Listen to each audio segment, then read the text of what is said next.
Tonight's Creator Classroom, which is about why some games age well while others do not, has a bit of a technical issue about 2/3 of the way through. We're able to resolve it though, and you should see everything just fine in the VOD. Please enjoy, because class is in session.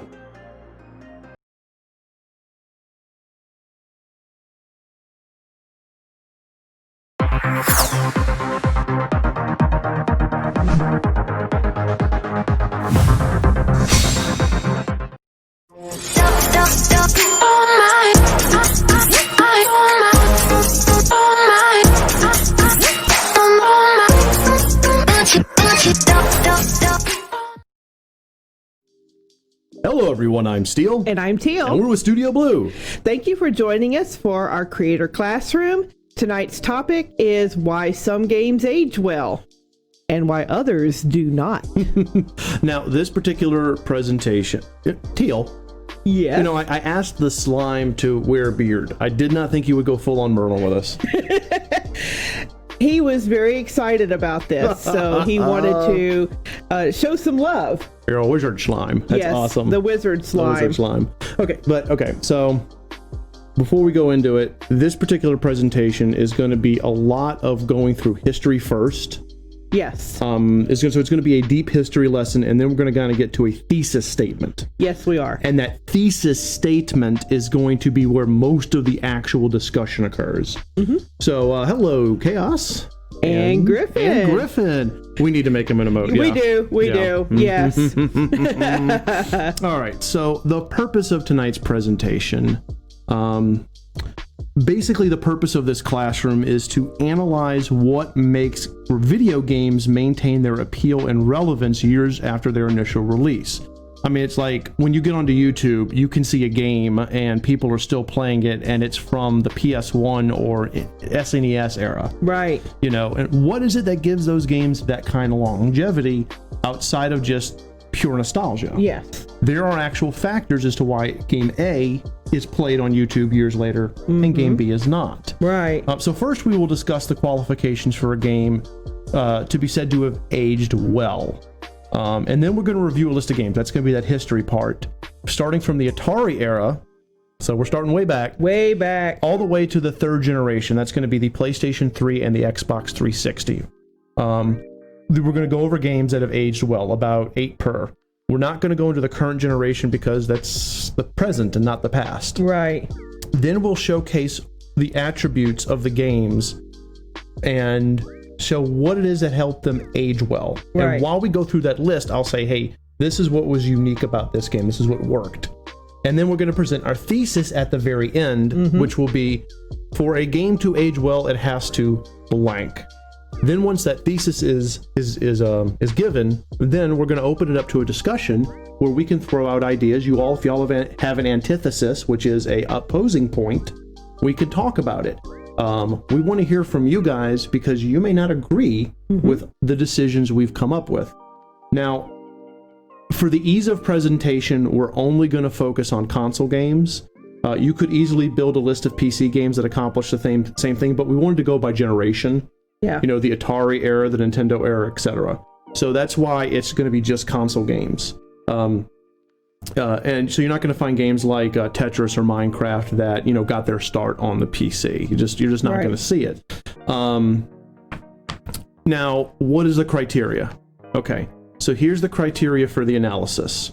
Teal and I, researched bestseller lists of games from the 80s all the way to today, as well as read articles regarding the aging of games. So we did our research on what makes these games work.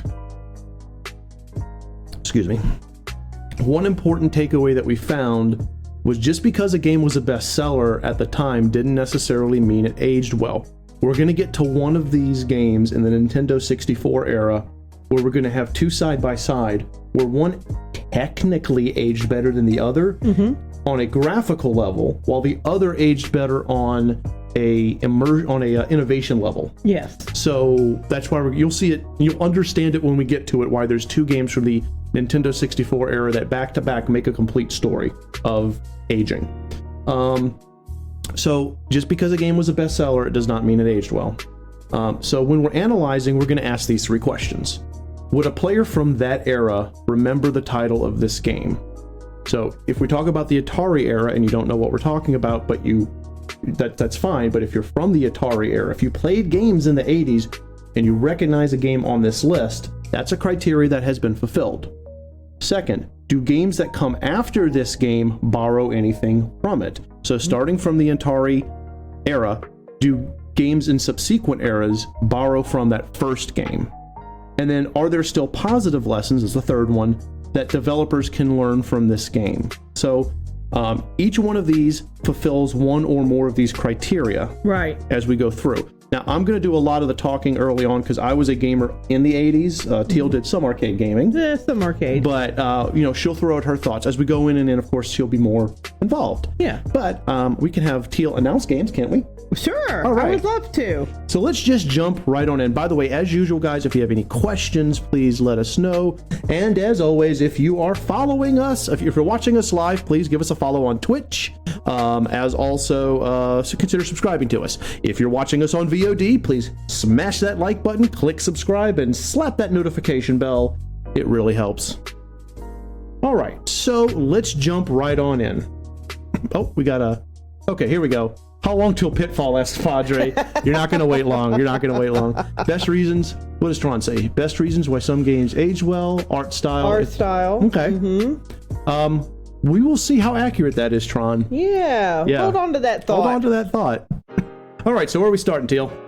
The Atari Intellivision era. From 77 to 85. So this actually touches me because, in a very happy way, this is a memory of beauty for me because my father brought home an Intellivision first and then bought me an Atari that Christmas. Yeah. So I jumped head first into this era. Yes, you did. All right. So what is going to be our first game, Teal?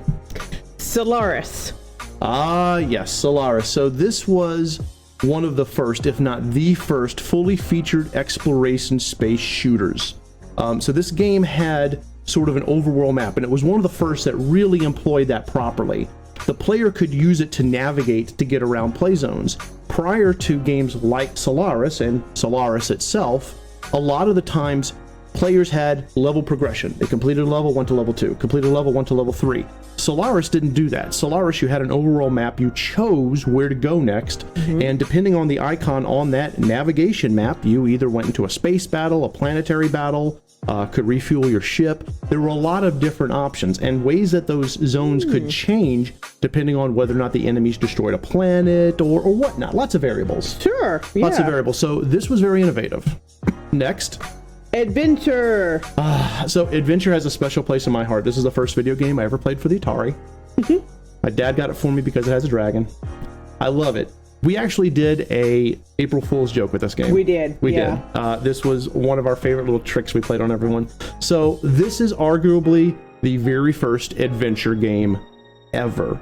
It required a sort of a grab and drop system for inventory, and it used map navigations. You had to solve puzzles. In certain areas, you had to use certain items, and then go back, get another item, and use it to progress. Sort of go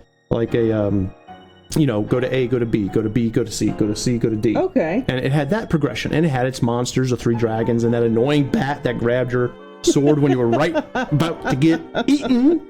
But I remember watching you play that. Yes. That awful bat. Oh my God. But that was the thing about this game. Excuse me. That was the thing about this game. It was non-linear in the sense of you had to go all over the map and explore in order to solve puzzles. Yeah. And this influenced a very famous game later on, which we'll get to. Moving on, of course. Pitfall 2, The Lost Cavern. So someone mentioned Pitfall. It was Padre. That was Padre. That was Padre. So Padre, Pitfall was a good linear progression game. You could go right or left, run around, do a thing, collect treasures. But it was Pitfall 2 that changed everything. Because Pitfall 2 is considered by many to be the very first true open world game. Yeah. Okay. There was, unlike in Adventure and other games that had blockades that could, you had to get certain items to progress in a level-like capacity. With Pitfall 2, the whole map was open. And you had to explore the whole map in order to find the 3 items you needed to win the game. Okay.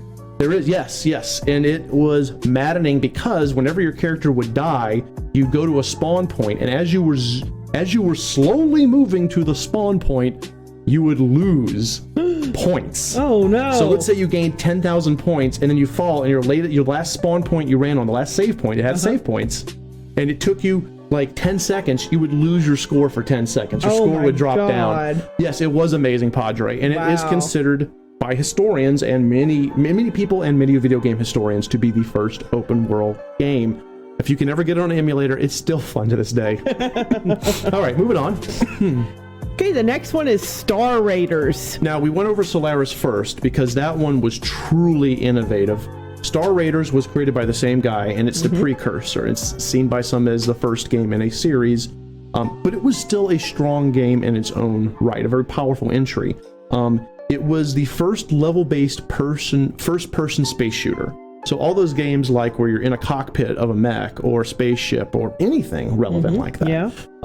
Star Raiders started you off that way. Okay. Most games, actually, all games prior to that, you were either a cursor that was your functional shooting place, like Star Wars or Space Wars, I should say, in television. Yeah. It was just, you're just moving a cursor around. You're not in a cockpit or anything like that. There's no forward momentum. Just things are coming on the screen like a wave shooter and you're shooting it. That was all prior to Star Raiders. When Star Raiders hit, you were in the cockpit moving forward. So as you went through asteroids and enemy clusters, they came past you and then would come back around and attack you, kind of like, well, whether it be Space Invaders, Centipede style, it doesn't matter. The movement of the enemy is the movement of the enemy. Yeah. But you were always moving forward and you had to fly your ship. So that's what made Star Raiders so innovative. It also directly inspired the Wing Commander series. Yes. And that's something that I used to play. Yes. With my engineering buddies. Absolutely. So it was Star Raiders and its success that inspired the developers of Wing Commander to create the game that became the Wing Commander series. Yes, which was good. Oh yes, very much so. Pardon me. Okay, moving on. Okay, we have Advanced Dungeons and Dragons, The Cloudy Mountain. Now, of course, during the 70s and 80s, TSR and Gary Gygax and the Gygax family were pumping out this amazing tabletop RPG that eventually became known as Dungeons and Dragons and Advanced Dungeons and Dragons, and it's still played to this day. It is the most popular tabletop RPG in the world. It is. And in television, we're shifting gears from the Atari to the Intellivision, capitalized on that by a series of games, and this was the most popular of them. And here's why.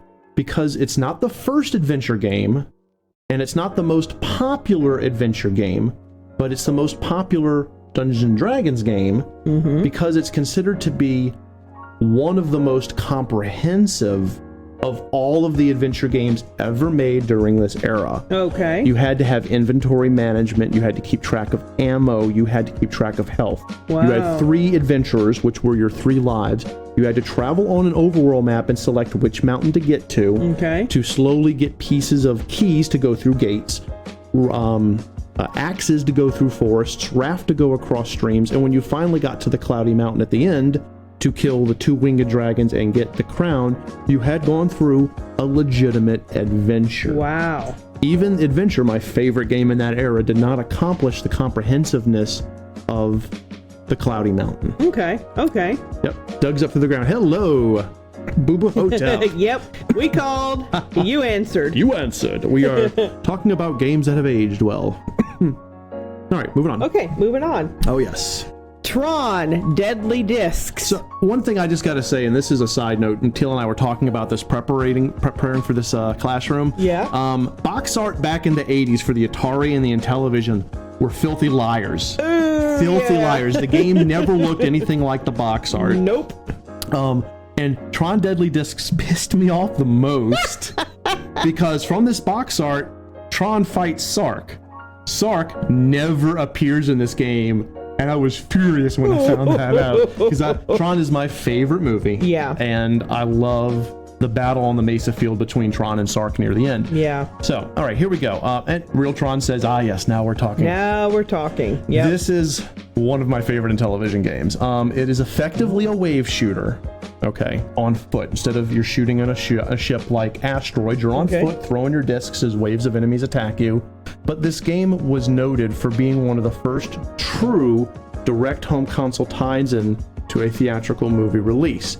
Tron is historically, at that time, the most merchandised and cross-promoted Disney movie in history. Yeah. Disney, when they came out with Tron, threw out arcade games, tie-ins to consoles. Yeah. It was all over the place. They made you feel like you could walk into Flynn's arcade and play the game. Now, afterwards, many games did what this movie did. Yeah. But Tron was the first. It was the first that really capitalized on a movie's fame to sell itself.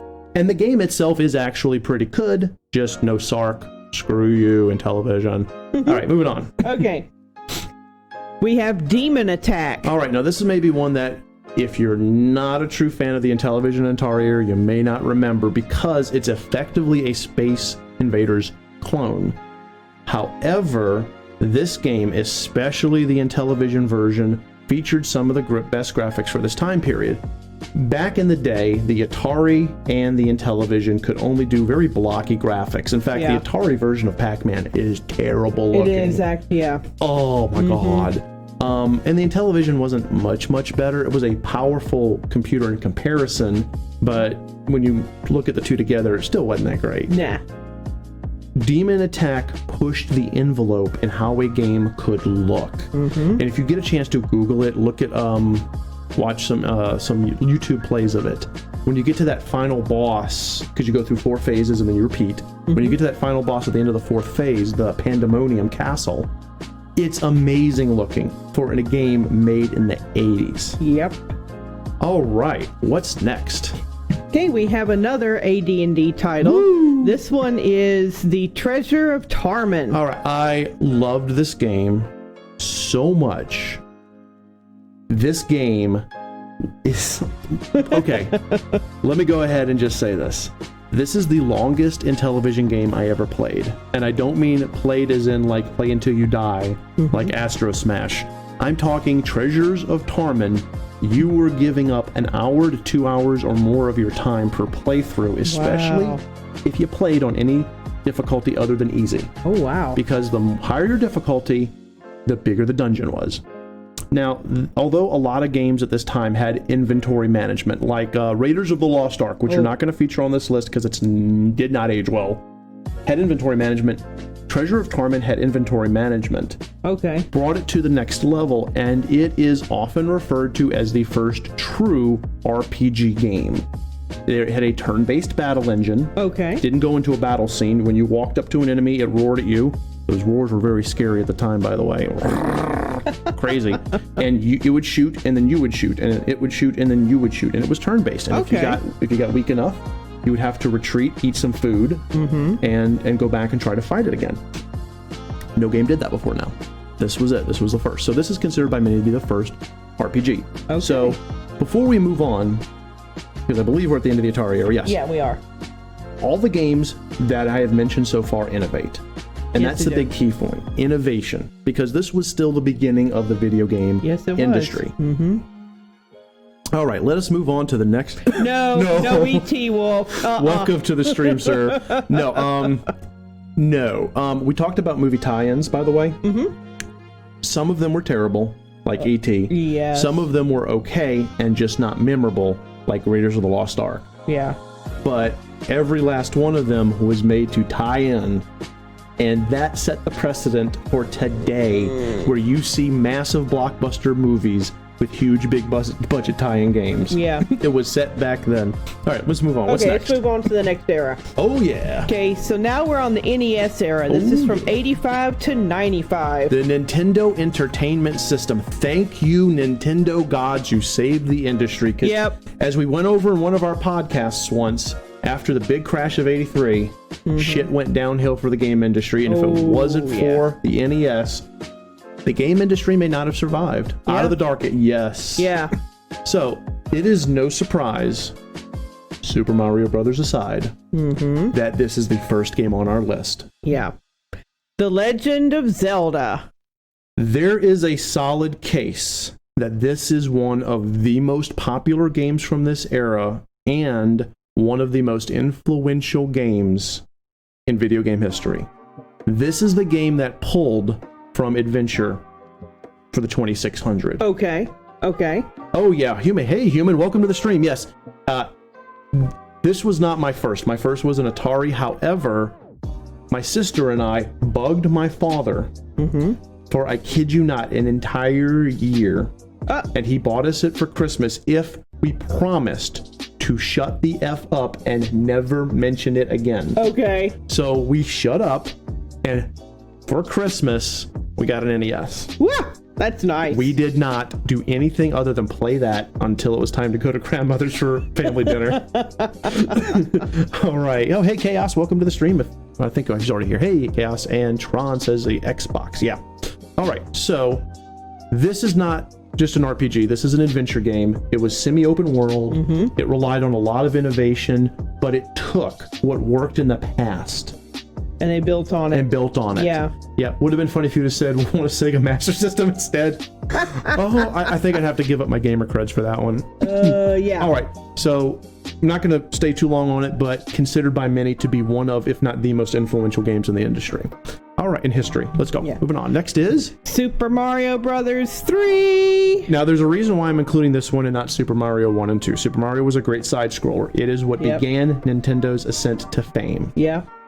And Super Mario 2 was, even though it was actually a different game that was given a Mario skin, a very good game. But Super Mario 3 is what took it to the next level. Hey, we got two new people here, Berkelios and Reverie. Welcome to the stream. Yeah. Cool, they named it Entertainment System instead of Game System. Exactly. Because of the Atari crash. Yeah. They did. Nintendo had a very intelligent marketing campaign. They wanted to distance themselves from the past and show that everyone could have fun. That's why their commercials were families, kids and their parents playing Duck Hunt, Super Mario, etc., etc. Yeah. Their commercials that included actors needed some work, like the old Zelda commercial. Oh, that was terrible. Zelda. Oh my god. But their original ones, where it's the system itself, families having fun. Yeah. It's an entertainment system. What does it say? So Tron says, what's crazy, all these years later, the Zelda titles are still regarded as some of the best games. Yes. Breath of the Wild especially. That one revitalized a series that's like 20 years old. Gryphon says, Zelda wasn't really a good game without cheat hints. A lot of the games, Gryphon, from the Nintendo era, you had to have a strategy guide. Yes, you did. That is a fatal flaw of a lot of it. Ooh. Yes. You had to get the game, and then you also had to buy the guide. Yeah. Yeah. And the Mario and Sonic War still going, dude. Chaos, the Mario and Sonic War are what made the 16-bit era as much fun and chaotic as it was. Yeah. So let's talk about SMP3. Arguably the most popular of the Super Mario Brothers series, the combination of overworld maps, being able to revisit certain cleared areas, and multiple character-changing power-ups give immense replay value. And that's the thing. Super Mario 3 was replayable.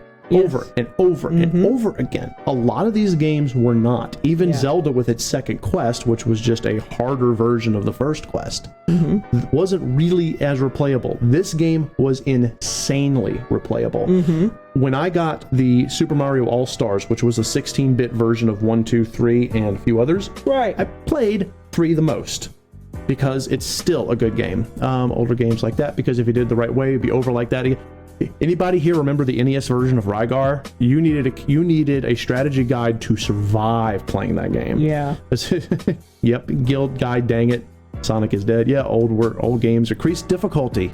Yes, exactly, Tron. The harder games were because you had to pad it out. Right. Some of these games were really short. Super Mario 3 is actually one of the longer ones. 2's not that long at all, especially if you get a warp zone.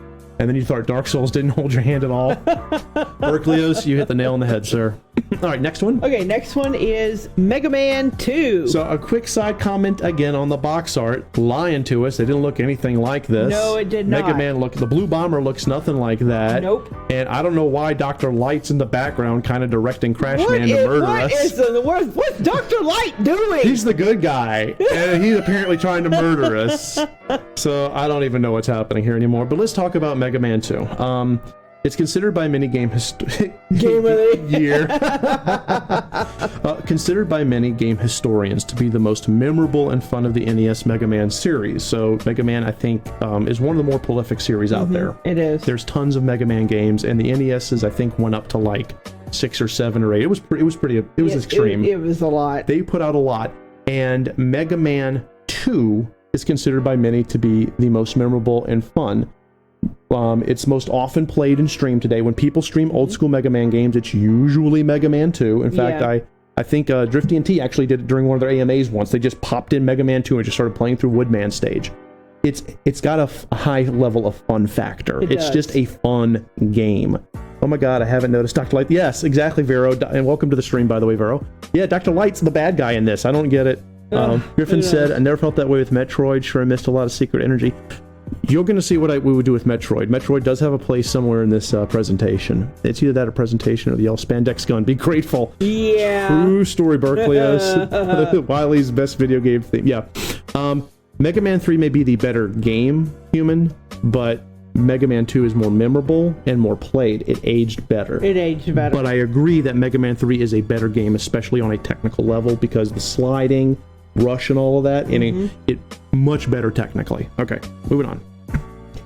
Castlevania 3. You notice a lot of sequels here. Yes. You notice that because it's almost like they release a game, figure out what works and doesn't, and then make the next one better. Yeah. Having said that, Simon's Quest, which was Castlevania 2, was either awful or terrible. There's no good to it. No. Unless you really liked Quest version of Castlevania. I don't know. Yeah. What happened is Castlevania was exceedingly popular. Simon's Quest, while a good game, is not really a Castlevania game, and it was more of an open world exploration. Yeah. Castlevania 3, they went back to their roots. So unlike the 2 Castlevania series entries prior, this one streamlined all the level progression. It fixed all the problems in the first one. It fixed the outrageous issues in the second one. And it gave a rewarding sense of branching paths. As you moved around different places, going from the town eventually to the castle, you felt that your exploration and your movement through everything was rewarded. Yeah. And that whether you chose A or B, you would be rewarded by A or B, and the experience would be different. It also introduced the world to the Belmont family lore. Prior to this one, it was just Simon doing his thing, and it didn't. The hunt for Dracula's. Exactly, Simon's Quest, Castlevania 2, was hunting for Dracula's body parts. Oh God! And the ending you got depended on how much health you had when you finally beat Dracula in the end. It didn't work. It didn't work. Weird. But the thing is that that was still just Simon doing his thing. Now we had a family. This is Trevor Belmont, son of Sonia Belmont. Yeah. The first of the Belmonts. He is so popular that he actually has a Netflix series. Yes, he does. Voiced by Richard Armitage. So now we have lore. Game lore. World lore. Yeah. And we also get to meet one of the most popular characters in the Castlevania series, Alucard. Yes. Adrian Tepish. That's when they first introduced him. Now, he looked like Dracula. He looked like Bela Lugosi Dracula. It was terrible. Oh, yeah. But they introduced the idea that Dracula had a son. Yeah. So that's why this game endures. Moving on. And yes, Berkeleus is correct. Originally it was Simon Belmondo. And yes, it was. Yeah. But then they changed it to Belmont. Okay. Final Fantasy. Yeah, and no one's going to be surprised that Studio Blue put this on the list. But quick bit of trivia, it was called Final Fantasy because Square Soft was about to go out of business. Yes, they were. So they called this Final Fantasy because this was their last-ditch effort to not go out of business. Yeah. And I don't think any of them expected it to become what it became. Okay, so the game that sparked a now immortalized game series, while not as ostensibly good as the ones following it, it's not actually a great game. It's okay. It's good. It's good. It's solid. Good. The game succeeded with its execution of geographical-based story arcs. A lot of RPGs did not do this. This one, as you moved around the world, you went through a full story arc from start to finish. And then moving on. That was new, yeah.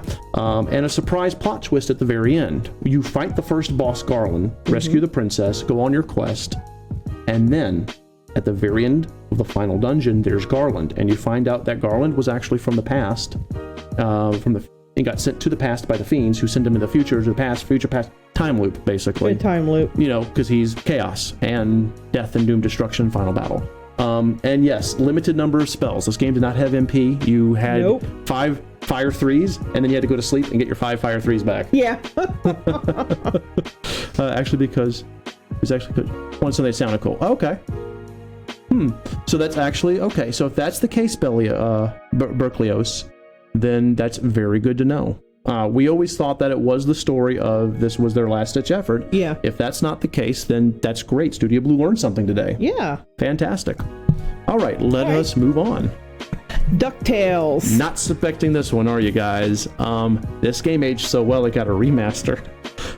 So here's the thing. Back in the day, during the Atari era, people started tying in movies. Then the NES exploded with popularity and started tying in TV shows and cartoons. And most of them, yes, you're very welcome, Berkelios. Exactly, Reverie. Most of the games that were cartoon-based were terrible. This game had smooth gameplay, a memorable soundtrack, all of you are thinking about it right now, because life is like a hurricane, and a smooth tie-in to the animated series of the same name. Although there have been many cartoon-based games afterwards, this one remains constantly near the top of the list because it's one of the few cartoon games at the time that was good. Yeah, it was good. This was a good game. The comic aged very well, Chaos. Yeah. DuckTales is immensely popular. Only popular because the theme song will invade your mind. Thank you, Nomage. DuckTales, ooh. Just talking about, it got a remaster in the PS3 era. Yeah, it did. What else? I mean, not too many games from this era that were like Disney games got that. The Disney Afternoon. Honest to goodness, the Disney Afternoon is what got me through some of my school days sometimes. Yeah. All right, moving on. Okay, next one is Blaster Master. Oh boy, so Y'all remember that one? I have a love-hate relationship with this game. I love it, and I hate how hard it can be.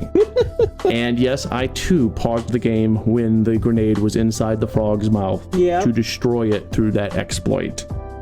This is one of the first games to combine the concept of side-scroller with top-down. It very well handled that. So side-scroller when you're in the tank, top-down when you're on foot. The game itself, while simple enough in design, was exceedingly complex in its execution. You get an area that you go into, and you go through and you beat a boss, and then you get a power-up for your tank and a power-up for you. Then you go to another area, and you do it, and you get the same thing, and except this time you get a different power-up or a different whatever, and now you can go back and explore more areas. This game took all of those progressions and slowly gaining stuff and making yourself stronger and powering yourself up and brought it to a whole new level. It does have a very memorable soundtrack for the 8-bit chiptune era. Unfortunately, my biggest complaint with Blaster Master, other than it's very difficult, and if you lose, that's it, start over, the following games in the series did not do well. No, the series did not age well, but the game did. All right, all right, well, let's move on. We're almost done with the NES era. Dragon Warrior 3. Now, I often talk about this one in our Dragon Quest 11 stream. Yeah. Dragon Warrior 3, known Dragon Quest 3 in Japan. This is widely considered to be one of the best NES era RPGs. It is extremely good. If you've never played it, find an emulator of it, or better yet, instead of finding an emulator of it, I think you can actually buy it for like the PSP or something. I think you can. They did a remaster of it. Yes, Graceless, welcome to the stream. I don't even know who's new anymore. But this game cemented itself with its in-game tie into the first game. So you go through this whole you've played game 1, game 2, you play game 3, and at the end of game 3 you find out you're the legendary hero of game 1 that the protagonist of game 1 is emulating. Yeah. So it brings the story of the original Dragon Quest games full circle. Oh, hey, no. Okay, it's Nas. Hey, Nas, welcome. It's Nas. It's Nas. It's Nas. All right. By the way, Nas, I got your messages. I will tag you later. Okay, so Dragon Warrior 3 did something that the other games didn't do at the time. It allowed a story to progress over a trilogy, and then tied in that first game, that last game to the first game. They could have technically ended the Dragon Quest, Dragon Warrior stories. They could have. They could have. but they didn't, and that's what made it good, is that they showed they could tell a story over a long period of time. Yeah. You know, like, for example, back in the day, the Star Wars trilogy, they took 3 movies to tell a full story, Anakin's redemption. Yeah. In this one, they took a full story, they took 3 games to tell the story of the rise of Erdrick, the hero, the legendary hero. So, really well put together.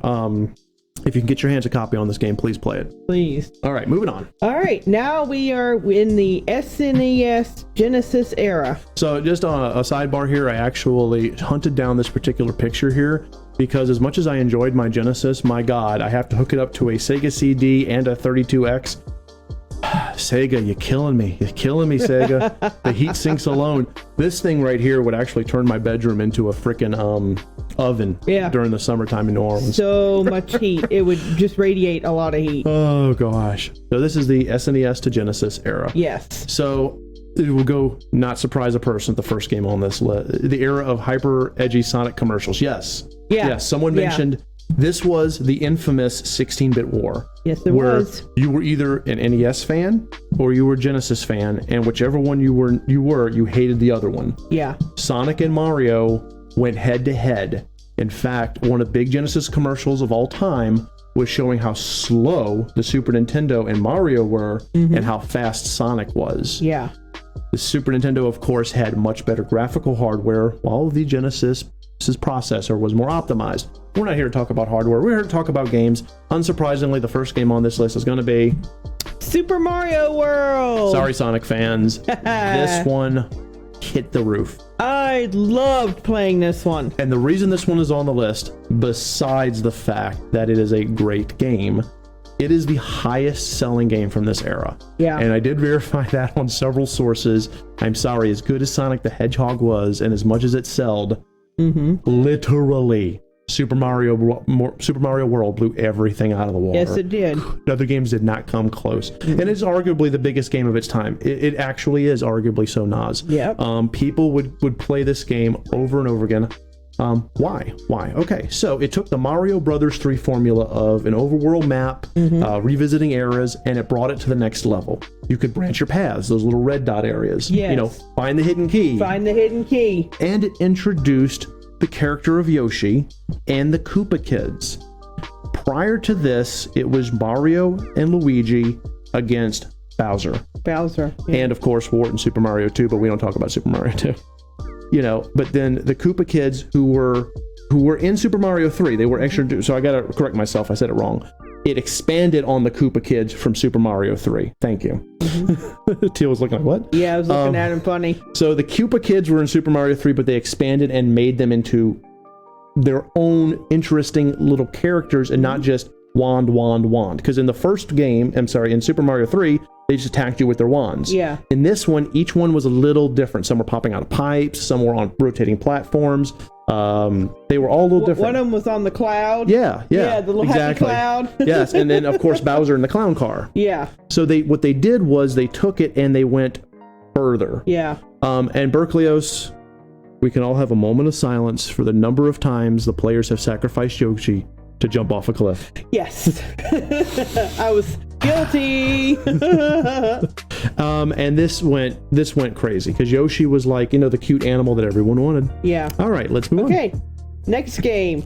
Legend of Zelda, A Link to the Past. I don't think literally anyone's surprised that another Zelda game is on here. This series exploded. Graceless, yes. They liked on this game multi-routes on some levels. Yeah. Vero, the cool thing about, to go back to Super Mario for 1 second, the cool thing about Super Mario World was multiple people could play it. You could help your friends. I would help Teal on Butter Bridge and then... Oh, God, the Butter Bridge. But to the game everyone's freaking about. Let's do it. Yeah.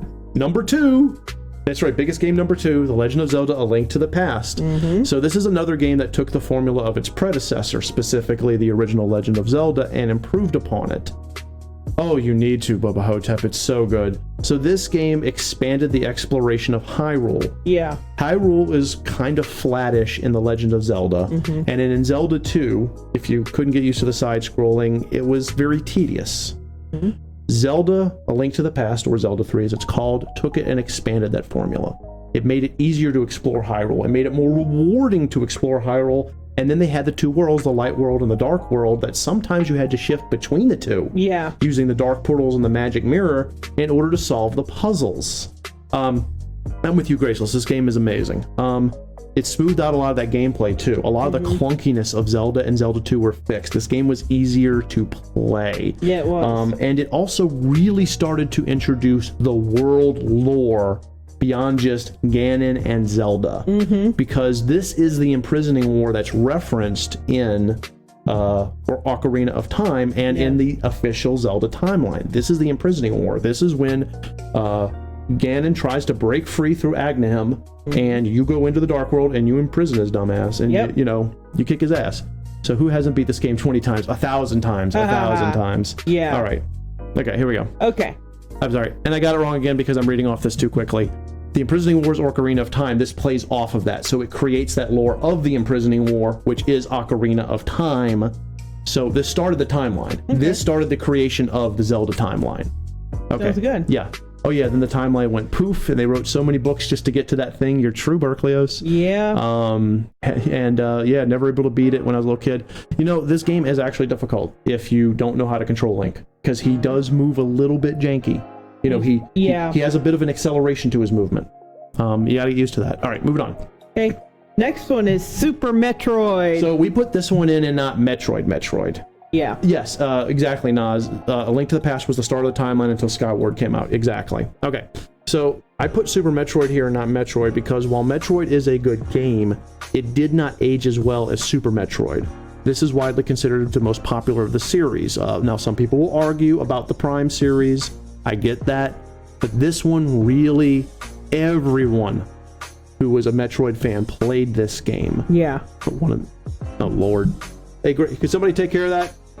Graceless. Thank you. Tron, Graceless. Thank you. Somebody. Now I have to click on it. Thank you. All right. The best game ever. Okay, so this one, it took the Metroid game, the original Metroid game, and it vastly improved over it. It just improvements throughout the roost. Easier to play, easier to explore, easier to work with. The game itself is literally Metroid, but better. Yeah. With a better story. That's Super Metroid is that.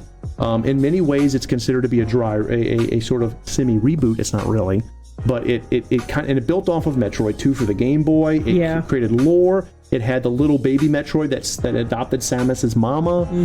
All these little things, and it pulled together into a fantastic narrative. Yeah. So really, really good. So this game is still used. All right, so you've heard Metroidvania. Obviously, everyone's heard of that genre by now. This game here is actually used in classes to teach the logic behind Metroidvania style of video games. Okay, so that's good to know. When they teach how a Metroidvania game logically works, they use this one and then a game which we'll reference later. Okay. But this is one of the ones they reference because it laid out the formula so well. It even has, Teal, a hidden epilogue that if you rescue the little creatures near the end of the game when Zeb's is about to explode. Well, it's not an epilogue, but when your ship is going in one direction, the little creature ship is going in another. You save the little creatures. Oh, it's adorable. Wow. All right, moving on. Okay, the next game is Chrono Trigger. All right, again, no one should be surprised this is on this list. Love Chrono Trigger. Yes, Padre, Super Metroid did have some of the best level design ever. It's amazing. It was one of the ones that we did a study in when I went and got my degree in game dev. So this is amazing. This game is considered to be, it's not considered. This game is one of the most popular and beloved RPGs of all time. Yes, it is. Vero's favorite game, still number one. It's so hard to beat. There are so many games that have tried to beat Chrono Trigger and have not been able to do it. Nope. It's the use of its memorable characters, branching story points, a deeply moving soundtrack, a story that pulls you in. And I mean, that feeling of sickness you get in your gut when Chrono dies, spoiler alert, or the rage you feel along with Marley, Luca, Magus, and the others when you find out what Lavos actually is and what it's doing. Yeah. That your life ends here. When I love that line Magus gives right before the final battle where he says, "It's over, your life ends here." Yeah. I'm like, that's it. Yeah, that's it. It's you have no choice. All of existence on this planet is now relying on you killing this thing. The stakes were super high in this game. Yeah. And all of those things together, and yes, so many endings, Berkelios, many multiple endings. It just made this game unforgettable. Yeah. When Teal and I talk about how we would love to see a game remade, this is one. This is one of them. This is one. Yeah. This is so amazing. And I'm sorry, Akira Toyama's just absolutely a god in the artwork. Yep. With Chrono and all the characters. I do love the artwork. It's so good. All right. Okay. Next game. No one's going to be surprised. Be ready to be unsurprised in 3, 2, 1. Final Fantasy VI. Otherwise known as Final Fantasy III in the States. So, we always talk about it, and this one is a dividing line for many of the old school Final Fantasy fans, where they say, this was the best. Sorry, everything else afterwards is basic. Yeah. They're talking about it. Yep, developers they're talking about the Chrono Trigger multiple endings. Yeah. So this is considered by many old school fans to be the best of the series. Like many Final Fantasy fans starting, in the in the NES and SNES era say, no, this is the best. Sorry, 7 was good, 8 was good, whatever. 6, this is it. Yeah. This game was not only emotionally charged and story-driven from the very beginning. It starts in a very risky place, with Terra having the slave crown on and knowing that Kefka has controlled her. Right. So it starts in a place where you immediately feel empathy for the heroine and hatred for the villain. Yeah. And it keeps ramping it up. And then this game does the most risky thing I've seen a game do. No game has done this before this game. Yeah. Like every game afterwards took a hint from it, like Dragon Quest XI. The bad guy wins. Yeah. Kefka wins in the end of the first half of the game. Yes. He straight up wins. And that was a huge risk because that took people out of their comfort zone. They no longer could go, okay, we're the good guys and we're going to beat the bad guys, like in Final Fantasy IV. Where Cecil is always he's one step behind Golbez or Zemus or whatever, but there's never a massive danger. Here comes the giant of Babil, and then all of a sudden, here comes the whole cast, we're going to save you, da-da-da-da. Well, you have that, let's all go and defeat the bad guy moment, and then Kefka wins. And he wins. And the world is destroyed. And you have to pick up the pieces for the rest of the game. Yeah. It is my favorite Final Fantasy as well, Berkelios. And I don't count Umaro and Coco. They're just there. I didn't realize how good Kefka was written as a villain until I was an adult. I know. Yes. Vero, we actually Kefka is awesome. We used Final Fantasy VI for our story arc creator classroom because it's such a good example of how to tell a story. Yeah. And now all of that makes it very, very enduring, and it aged well. Yeah. Okay, what is next, Teal? Okay, next one. Phantasy Star 4. So this is a Genesis title. Gotta jump over to Genesis for a bit. This is the end of the series for what they've been pushing since Phantasy Star 1. And they really tout this as the end of the series. They say, this is the end. This is the grand finale. Yeah. It's still streamed to this day. In fact, I think our friend Hawk Zombie actually streams it, or has streamed it. This game it uses the callback concepts from Dragon Warrior 3 and other similar games, and ramps it up to the next level. It ties in the previous 3 games and gives the overarching villain of the series its origin. So one of the things that the Phantasy Star series liked to do was its bad guy, Dark Force, is represented in the games. Okay. But now you get the origin, and now you find out where this negative force, this dark force came from, and that kind of brought everything 360. So you could say, I don't know if this is the case, I wasn't in the boardroom, but you could say that the developers of Phantasy Star saw what happened with Dragon Warrior and went, yeah, we can do that. We can do that. And we can do it better. Not like Final Fantasy and Kingdom Hearts, never going to, yeah. Well, but there is Phantasy Star Online now, and it's wildly successful amongst some very people. Popular. Especially the second one. Phantasy Star Online 2, I think, is the big one right now. I don't know. Okay, but anyway. Okay. Moving on to the next one, and finally we get to give this guy some love. Sonic the Hedgehog 2. Now, Sonic the Hedgehog is good in the Genesis era. Yeah. I'm not going to trash talk it after the Genesis era, but the Genesis era is where he shined the hardest.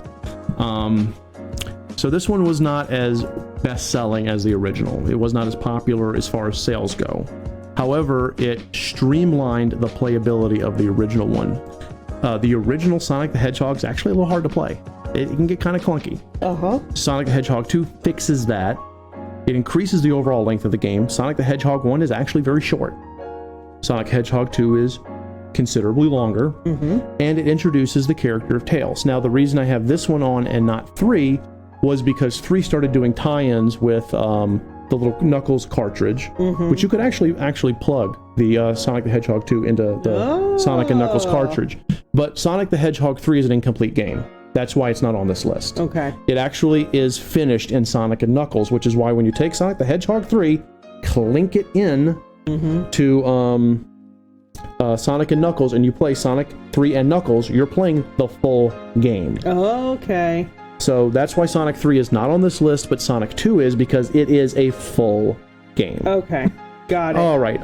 I enjoyed, by the way, and yes, as Nas says, this is the last time we're going to see Sonic. Yep.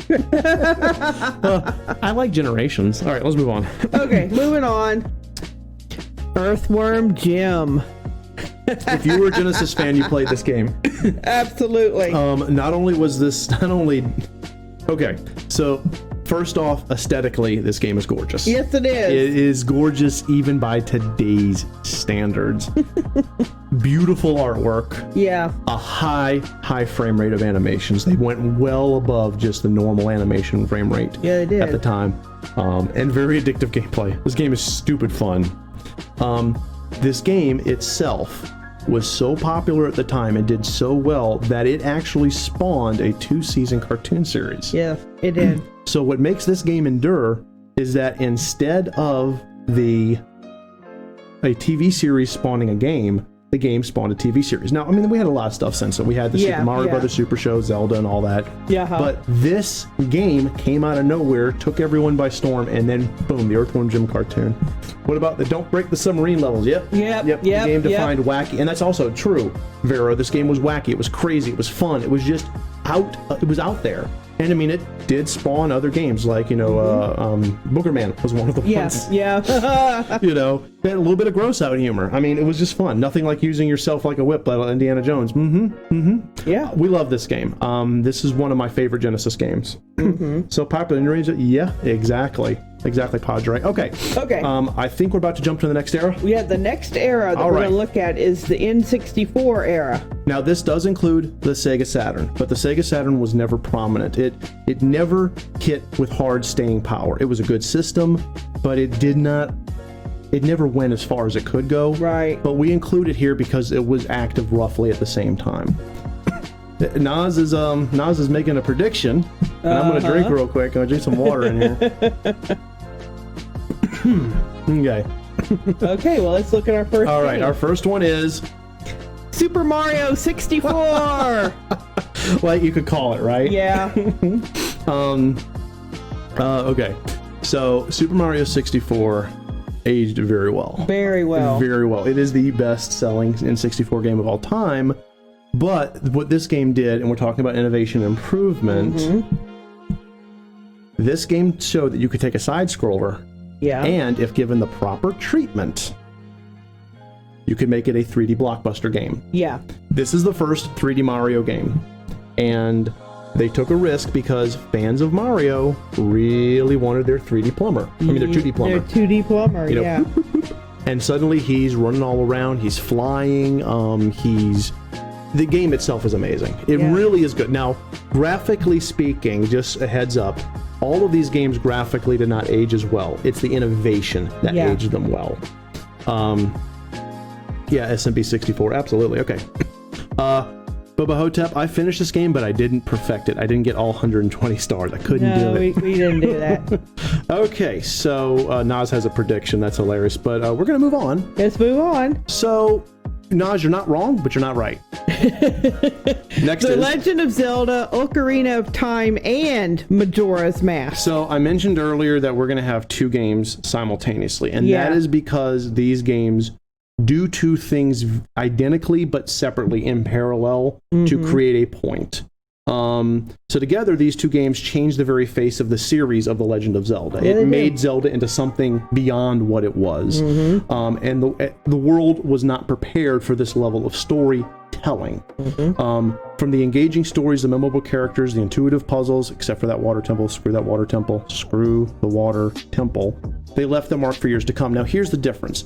The Legend of Zelda Ocarina of Time is a highly innovative game. Yeah, it is. The gameplay is super innovative, like playing the ocarina to cause various effects, hitting things on horseback when you're on Epona, the targeting system, the Z-locking, all of that very strong. What Majora's Mask did was it took out some of the traditional story elements that we're used to and gave us a more offshoot dark story, but improved it a little further. Yeah. The two games work back to back, and they kind of tell a full story of Child Link and what happened to him. Now, this is, of course, also where the timeline of the Zelda timeline it goes all over the place. It splits. It's like what happens if Link loses? What happens if Link remains a child? What happens if Link stays an adult? So it's like poof, all in different parts. Yeah. And yes, Gryphon, boots on, boots off. Boots on, boots off. This game also invented targeting. You're right, Nas. This game took the idea of lock on and made it into a common thing. So after this game, it was more common to see your adventure games where you lock on to the enemy. And Navi's cute, although, hey, listen, gets on your nerves real fast. He does get on my nerves. Majora's Mask is very good. I recommend it.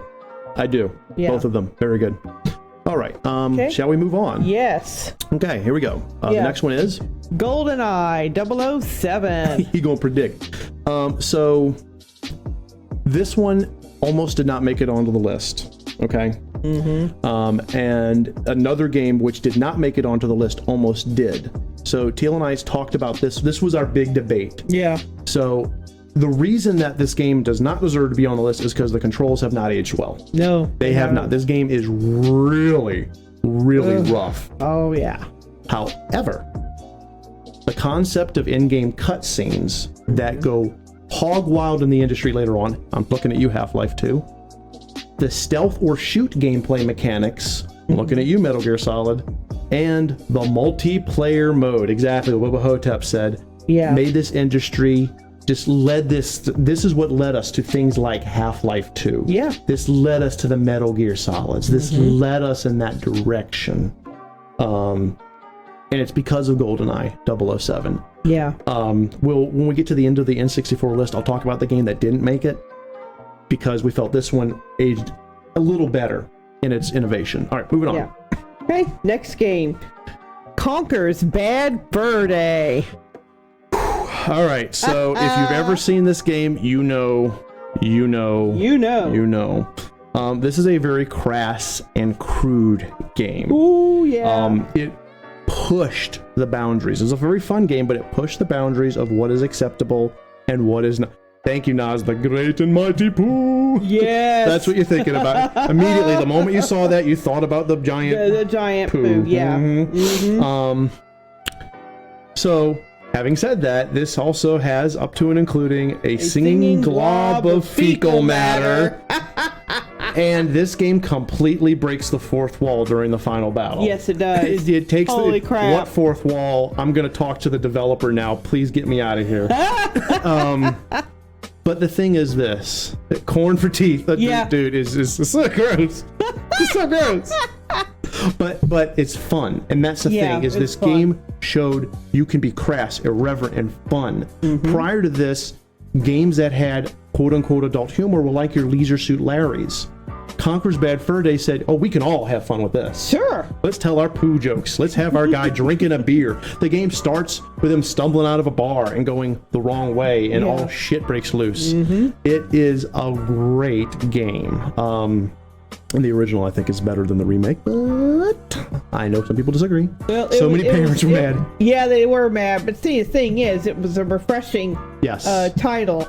It came out at just the right time when games were getting hit by the Censor Bureau. Yeah, the Tipper Gore label. Yeah, the ESRB getting stupid. Right. So this game didn't care. This game didn't care. All right, moving on. Okay. All right, so this next one also should surprise nobody, especially if you watch game streams of N64 games. I'm gonna take a quick drink if Nas wants to throw out a word. We'll give you 2 more seconds. 2, 1. All right, here we go. Okay. The next game is Banjo Kazooie. Seriously, is anyone surprised? Because drawing upon the strength of previous releases, third-person action platformers, this game standardized what is used in the genre. Yeah. So a lot of the platform games you play nowadays, a lot of the platformer games that exist now, came from Banjo Kazooie's concept. And it gets streamed a lot. Yes, it does. It gets streamed a lot. Now, Spyro the Dragon was a close second, but Spyro the Dragon isn't an N64 game. So when we get to the next era, you'll see what we did with that one. Collectathon. Get them all. Okay. You're not kidding. You're not kidding. Okay, moving on. Okay, so now we're going to get a little bit outside of N64, move over and give the Saturn its little bit of love. Yeah. Yes, exactly. You got it. Chaos knows what he's talking about. He does. All right. The Panzer. Good. Yeah, Panzer Dragoon Saga. Now, this is one that we had to research because I've never played a Sega Saturn game in my life, but we researched the hell out of it. And the reason this one keeps coming up on the list is because it's one of the first games to seamlessly meld the idea of turn-based combat with open-world exploration. Yes. So in that concept, now the graphics, again, with most in this era, did not age well. People were experimenting with 3D, the N64, the Saturn, and it was rough. Yeah, it was. It was rough. Perfect Dark, or 007 would be the same thing. But anyway, Panzer Dragoon Saga. It was praised for its story. It's praised for its characters. Look at the graphics, not praised for its graphics, but praised for the content. And that emotional content was somewhat lacking in a lot of games back then because they focused more on 3D graphics. Yes, they did. They were more concerned with, hey, we can make 3D games. And Panzer Dragoon said, well, we should probably do a story too. Yeah, and so that's why they're on this list. Yeah, and not others. All right, moving on. We have another Sega Saturn game. We have Nights into Dreams. And that is terrible box art. Oh, okay, it's a guy on a cloud. I lost what I was looking at. Oh, it is terrible box art. We need to do a creator classroom on box art. We need to do a classroom on box art because, boy, this era had some real humdingers. Yeah. Now, beyond the beautiful graphics, I say in air quotes, because, again, it's rough looking, but it's beautiful use of color. Yes, it is. The color is amazing. And the soundtrack is just enchanting.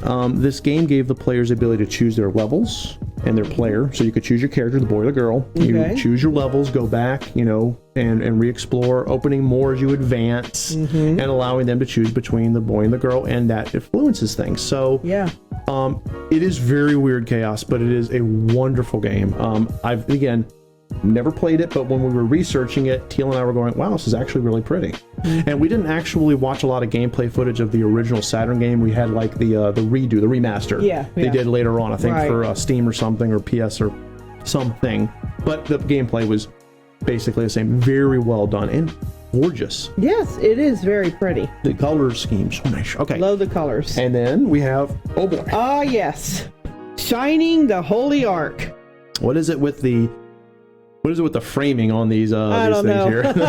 So, okay, Chaos confirmed it's on Steam. Okay, cool. Yeah, so that's, I think, the one we watched the most of, because we were looking at the Saturn version. Yeah. Remember we looked at the one that was very kind of blocky? Yeah, we did. That was the Saturn version. Yeah. Okay. Okay.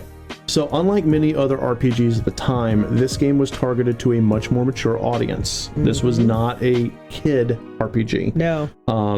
This was dealing with stronger themes that a child wouldn't likely enjoy as much. This had not adult themes in a X-rated way, but very mature themes. It didn't shy away, and this kind of started paving the road for a mature game. Yeah, it did. Yeah. All right, so I think we are actually done with this era, so let me quickly talk. We didn't put Star Fox 64 on this list because we put GoldenEye on this list. Yeah, GoldenEye. And we were like, GoldenEye, Perfect Dark, let's just do GoldenEye. They almost the same thing as far as collectability goes. Just that multiplayer on GoldenEye. Yeah. But anyway, Star Fox 64 was an amazing game, but we felt GoldenEye was a little more enduring. All right, moving on. Okay. So now we get to the PlayStation era, which is roughly 94 to 2009. Now, a quick sidebar. This was a game-changing era. Yeah, previously, everything was on cartridge. All of it. All of it was on cartridge. Yes, it was. And It was only limitation was how much memory you could put on your cartridge. Yeah.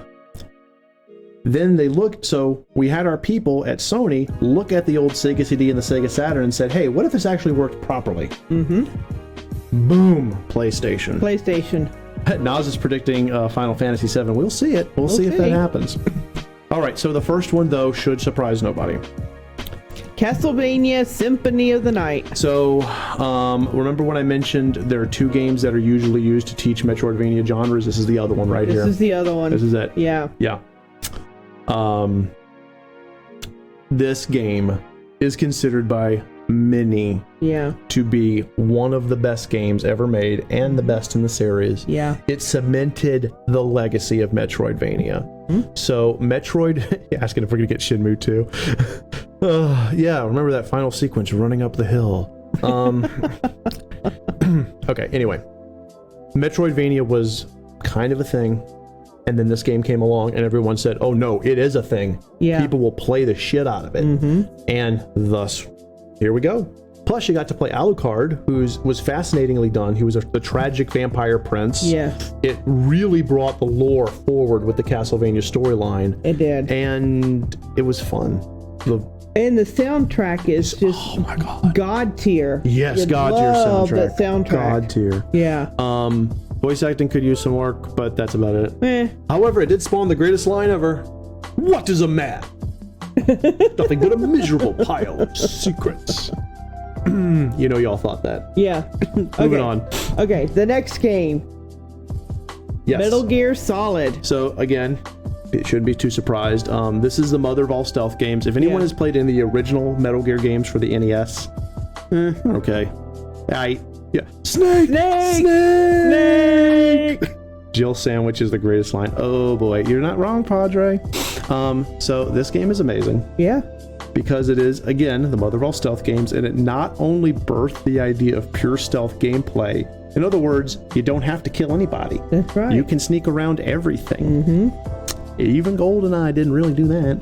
But they finally fleshed out the ultra-complex storytelling style of Hideo Kojima. Because if you play the original Metal Gear and then Metal Gear 2, not the spin-off, the actual one where you kill Big Boss with a hairspray flamethrower. It was weird. It was weird. Those 2 NES titles. If you play those, yeah, it's good. But, I mean, this one ramped up the storytelling to the next level. It also had the greatest fake out in the history of video game history with Psycho Mantis. Woohoo! Yes. I got it. You have to plug the controller in to the second port. What? That was the greatest. Yeah. Fucking love Psycho Mantis. I too like Castlevania. I like how he reads your memory card. All right. He does. So moving on from Metal Gear Solid. Okay. We got Suikoden 2. So, if you don't see Final Fantasy VII on this list, this is why. Because this has a huge cast of over 108 characters and a story that the player explored and experienced on their terms. Yeah. Considered to be one of the best in the series. So, Final Fantasy games did raise the bar. Final Fantasy games brought presentation to the next level. Yeah, they did. However, was Final Fantasy VII an enduring game? I'm not talking about the mythology. I'm not talking about the characters, but the game itself. And we will answer that question at the end of the PS1 era. All right, moving on from Suikoden. We have Spyro the Dragon. So whoever said it earlier, you get bonus points. You called it. Yep. Not only this game continued the tradition of action platformers.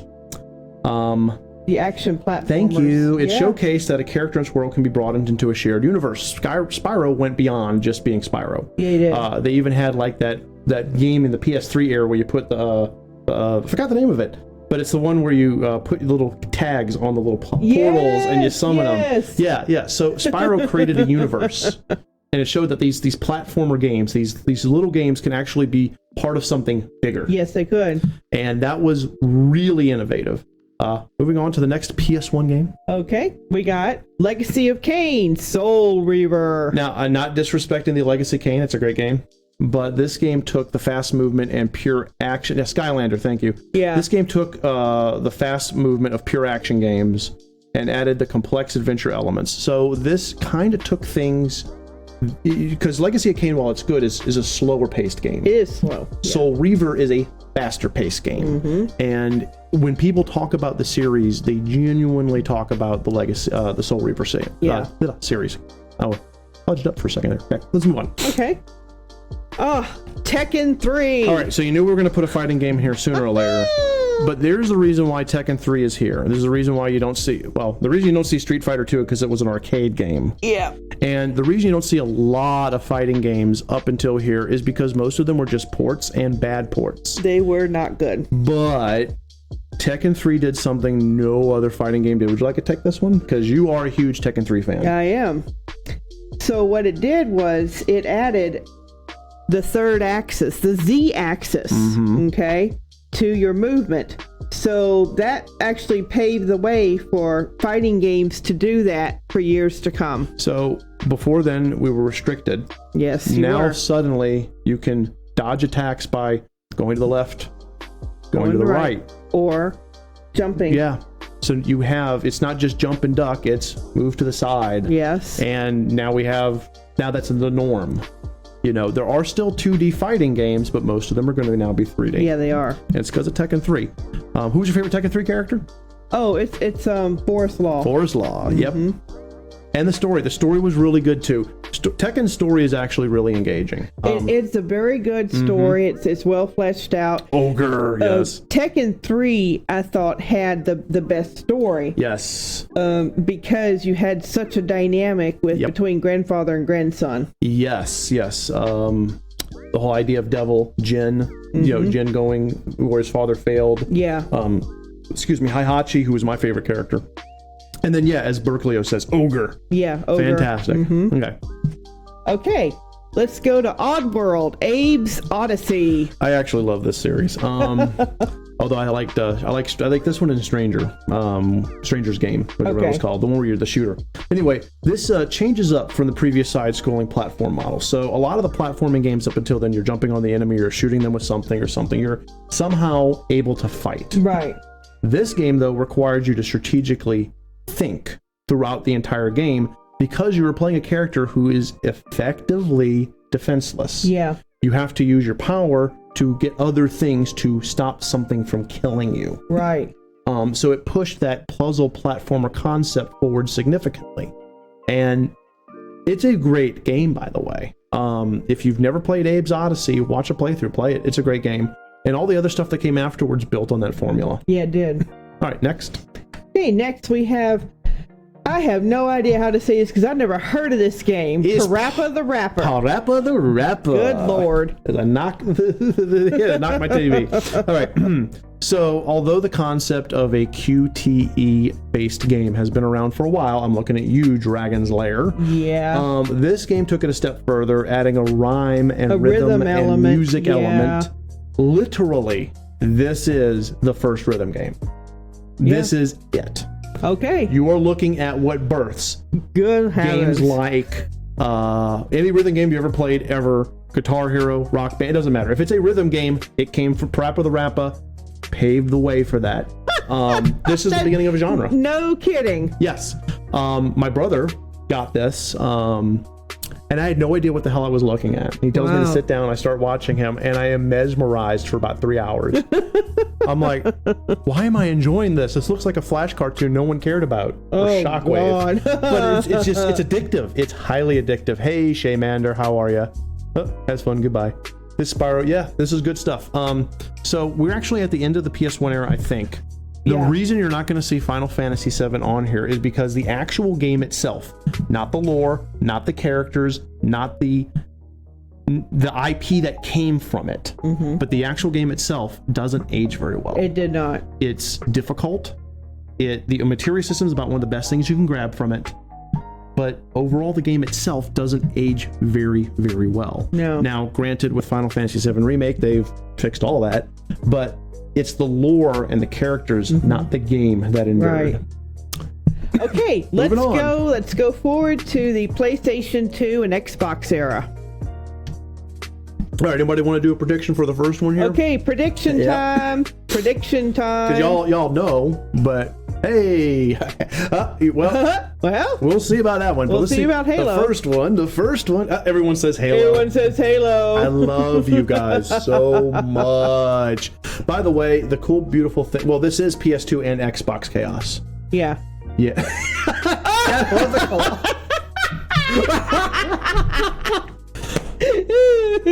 I'm going to take a moment and say what I always say. Studio Blue Chat is best chat. You guys Yeah. are amazing. Okay. Let's go ahead and show them the first game here. Final Fantasy X. Don't be surprised, guys. So this combined the success of the previous generations, NES, SNES, and PlayStation. Yeah. I love playing with Popeyes.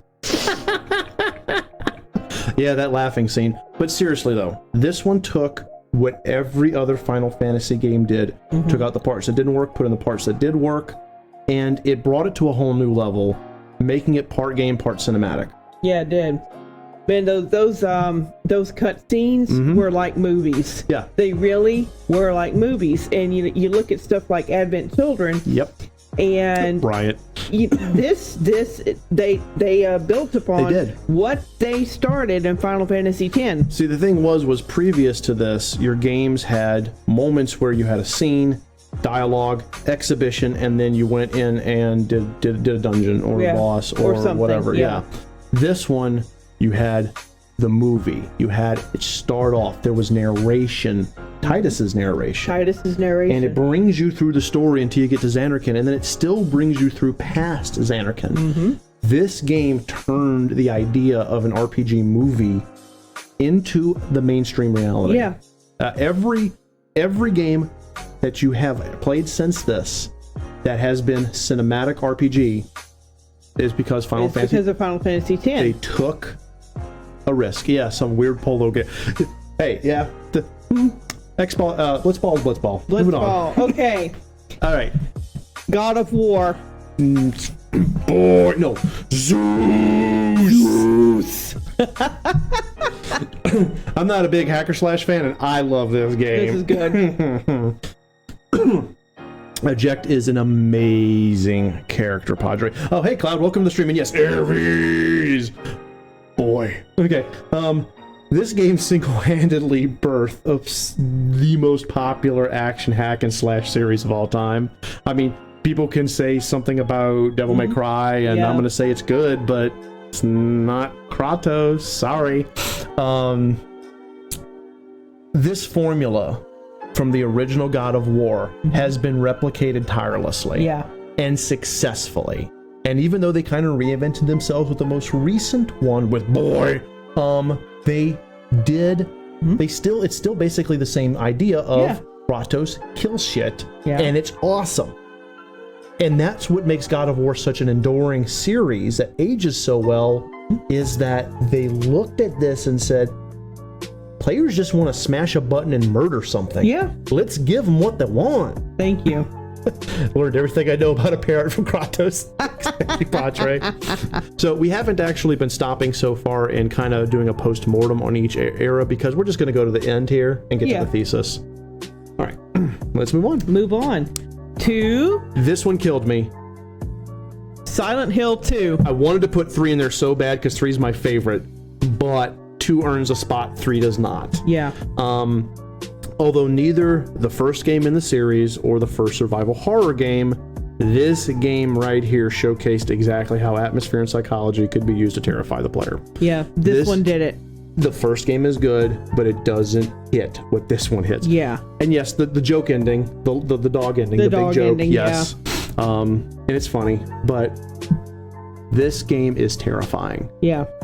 Especially back then when the PS2 was pushing better graphics, more realistic graphics. This with the lights all off, this game will freak you out. Especially when you're moving around and you hear the siren, and then you hear the dragging of the sword as Pyramid Head gets closer. Yeah. It's gonna be so good. I like Silent Hill 3 more. Yeah. Okay, You're a yeah. big fan of it. Yes, yeah. Well, Heather Mason's awesome. All right, moving on. Okay.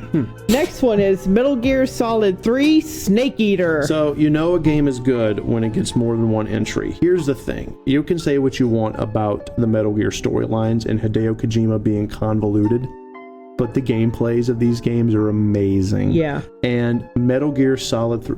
what is it? Padre explains. Yeah. Yeah. They're playing around. So, considered by many to be the best in the series. I consider this one to be the best in the series.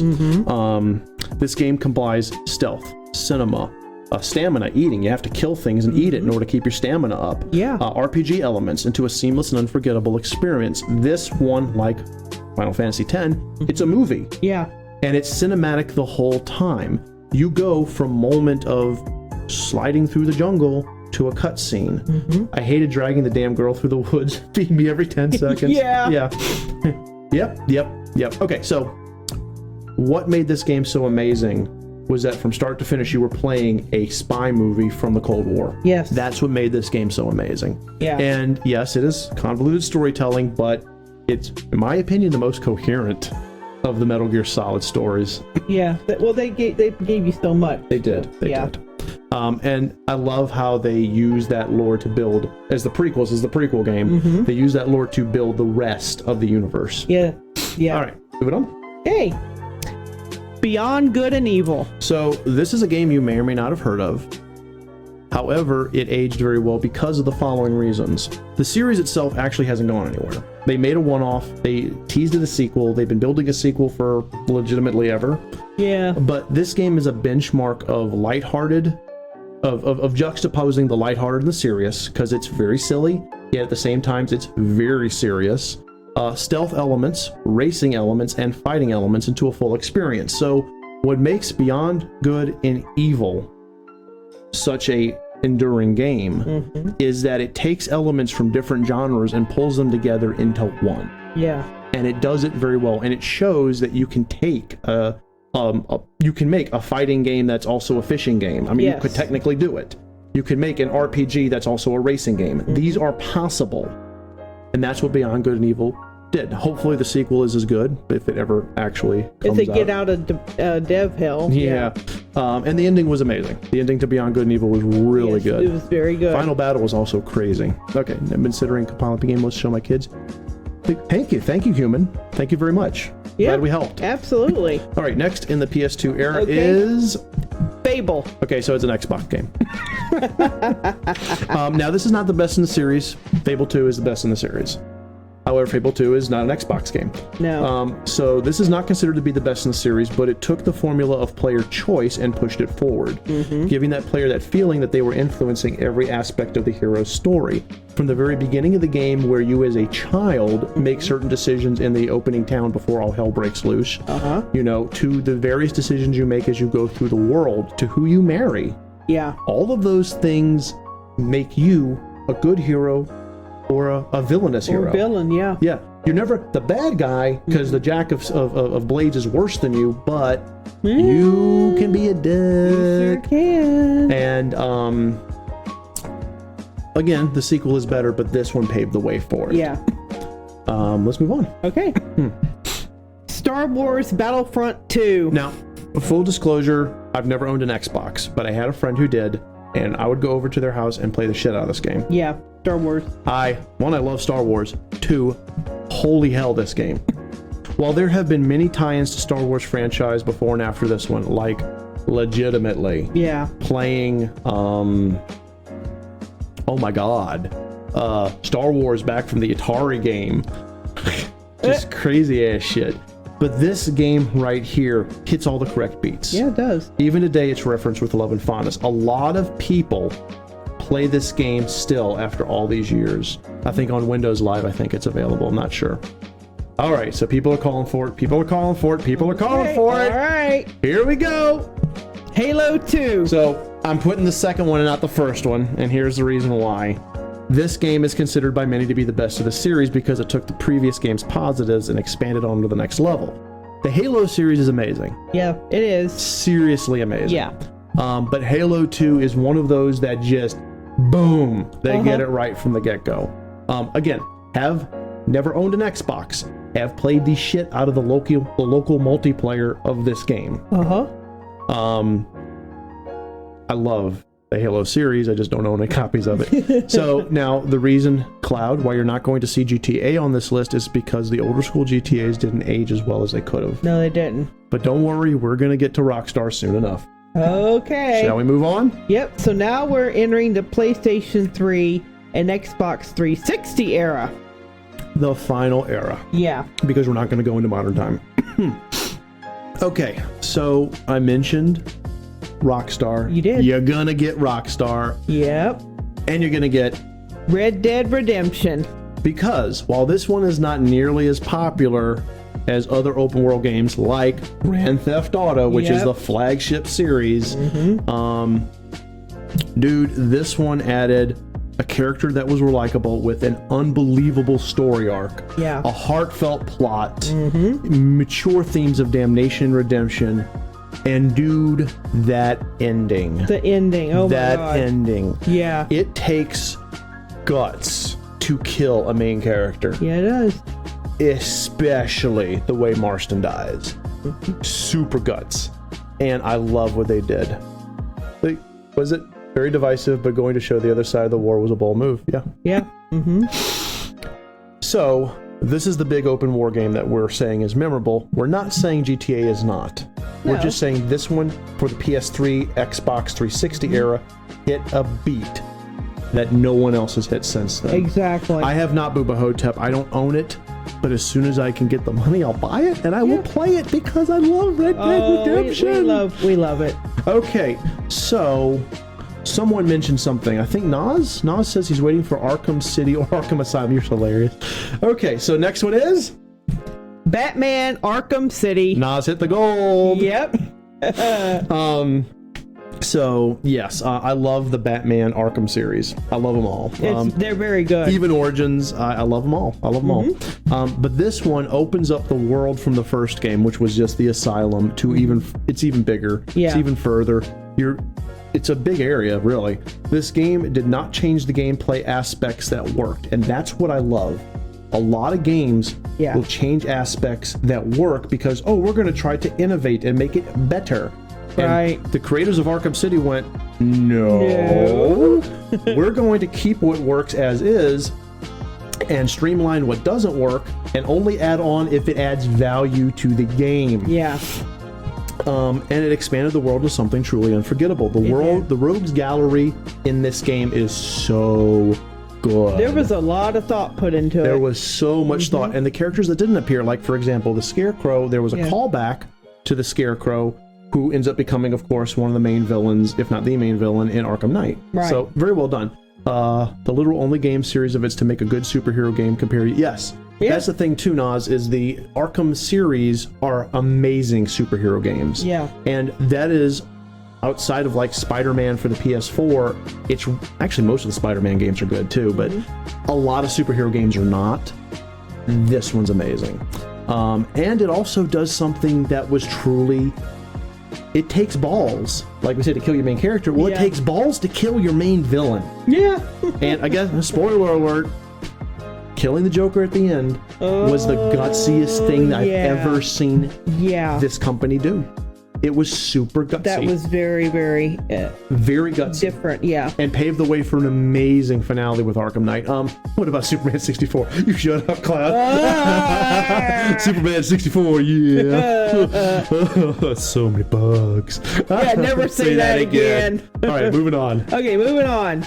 We got Deus Ex Human Revolution. All right, so full disclosure, I never played this series, but I know a lot about it based off of legitimately all my friends who have. Everybody has it. So this is a combination of first-person shooting, stealth, and role-playing elements, and it kind of brought the third entry of this series to critical acclaim. The Deus Ex series is good. I have never played it, but the playthroughs that I've watched, it's obvious it's a fun game. If I ever get a chance to play it, I will. But this one just kind of catapulted the series forward. It did.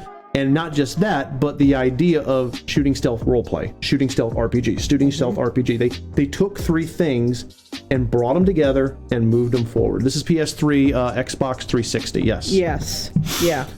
So again, innovation, taking what works and removing what doesn't work. Yeah. Building on the past. The Last of Us. I think I'll get to The Last of Us in a second, but the next one, speaking of stealth games.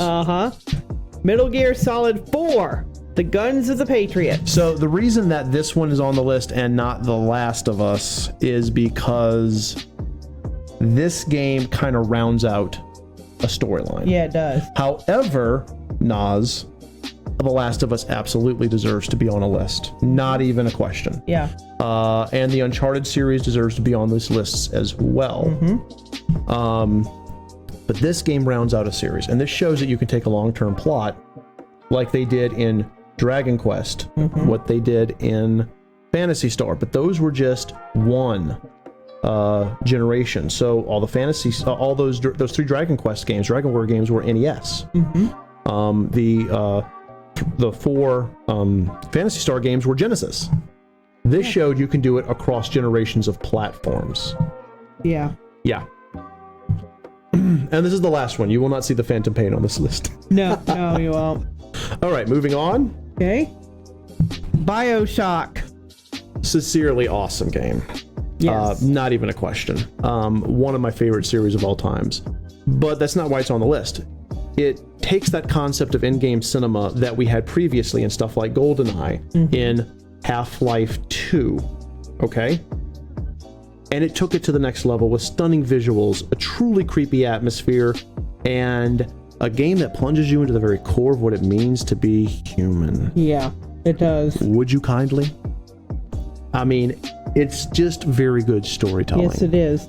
Well, no, because I'll get to that in a second. There's a reason why certain games aren't going to be on this list, but yes, Persona 5 was on the PS3. Moving on. Next one. Hey, Dark Souls. So you get your Dark Souls, guys. Yep. 100%. Here's your Dark Souls. This is it. Everybody's saying Dark Souls, Dark Souls. I love Demon Souls more. However, I recognize where the superior game is. Yeah. Although not the first game in the series, this game took all the rough parts of Demon Souls and smoothed them out, creating the quintessential environmental storytelling experience. They learned from the first one and they fixed it, and so Dark Souls is very enduring. So while I enjoy Demon Souls better, I fully admit this is the better game and the more enduring game. Yeah. We're gonna get to that, BG. We're gonna get to that, Wolf, my man. Don't worry, we're gonna get to it. And move on. Okay. Borderlands 2. So picking up the world and story where the first one left off, this game improved every single aspect of gameplay from the original and increasing it to a whole new level. The Borderlands series is the quintessential loot box series. It is get your loot shooter is what I call it. Loot shooter. You know, kill it, get a loot, kill it, get a loot, kill it, get a loot. This is my favorite. The pre-sequel's okay, the first one's okay. I love this one. Yeah. And no, I haven't played the third. But it's great. It's great. Oh, don't worry. We're not done. Don't worry, we're not done. We're not done. All right, moving on to the last one, I think, or the next one. Mass Effect 2. Yes. Yes. So if you're a fan of Mass Effect, you already know this is the best in the series. Yeah. This is the best. It is good in every way possible. It not only improved upon the original formula, but it brought the series to an entirely new level. It did. And ending of Mass Effect 3 aside, this made the game series into something truly special. Now, hold on. Yeah. Hold on. People are asking about things like Skyrim and Elder Scrolls and Fallout. Yeah. Those are PC games. Yeah. Okay? And as we said at the very beginning, we're going more console focus. Now, there are some crossovers here. Obviously, some of these games appeared on PC. That's what I was going to say, is that yes, they have released console versions, but they are designed for the PC. And that's why they're not on this list. Yeah. If we were going to open up a full list of games in general, not just the console generations, you would have your Daggerfall, you would have Morrowind, you probably have a lot of Bethesda games on there. You would also have a lot of the GTA games. You'd have more GTA games. We put those on there. Lots of GTA games. San Andreas especially. Yeah. That was a real big one. But this is more console focused for the sake of brevity, guys. That's the only reason. But all the stuff that you guys have been throwing out in chat, absolutely 100% enduring. Yeah. And now we're going to get to the point in the thesis of it all, Yeah. where we tie it all together. All right. Well, it is. It does, but it's primarily a PC game cloud. Bethesda goes PC first, and then and then they port it to console. So, let's go ahead and look at our factors of what makes a game age well. All right. So, what ages a game well? Right. Okay, you have 5 common factors that that we found throughout all the previous lists, including what you guys are mentioning in chat, which are valid. Yeah. The first one is innovating gameplay or narrative elements. Yes. Okay. The next one is relatable characters and an engaging story. Yes. Keeping the player engaged. The third, a world that draws the player into it. Yes. You have to have a world that the player can feel they're a part of. Yes.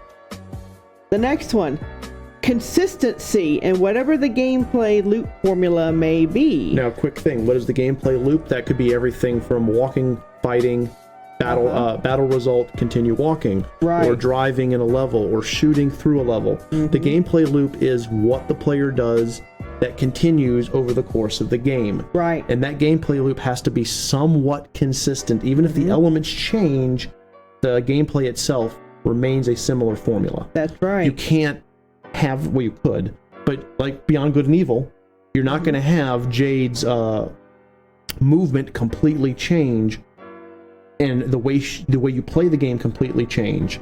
It's all going to be somewhat similar and interconnected. Yeah. Consistency is key. Yeah. And the last factor, improvement upon the previous game in the series. Yes. Now, there's a reason why you're not going to see Kingdom Hearts in here, because while Kingdom Hearts are great games, they don't hit a lot of these high points. No, they don't. Now, if we expanded this list to have all the memorables, then yes, you would see more Final Fantasy, more Kingdom Hearts. Yeah. But this is not a game that's good. This is a game that ages well. So now I'm going to present to you guys our thesis. All right. This is a thesis that I'm presenting to you. This is where we're going to open things up to discussion. Am I right? Am I wrong? What am I forgetting? What am I getting wrong? What have I forgotten? Here we go. A game ages well when it can be remembered as groundbreaking, enhances an already accepted formula, or it can be used as a benchmark for future games. It would be trolling.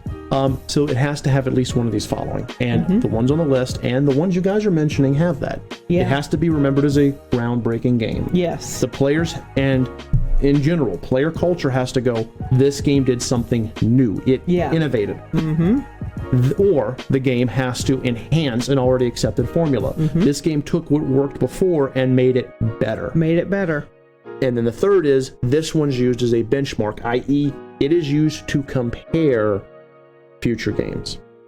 So, that's my thesis. That is the Studio Blue thesis as to what makes a game age well. Yes. That is what we are proposing to chat. So, what we're going to say now is, we're at the end, any questions, but I'm going to put the thesis back on, and I want to hear your thoughts. Yes. I want to hear your all's thoughts. Now, yes, did we put every game on this list you guys thought we should put on? No, obviously not. Everyone's going to have different opinions, and we originally had 4 per era and went, that's not enough. People going to kill us. Yeah, it wasn't enough. So we expanded it to 8.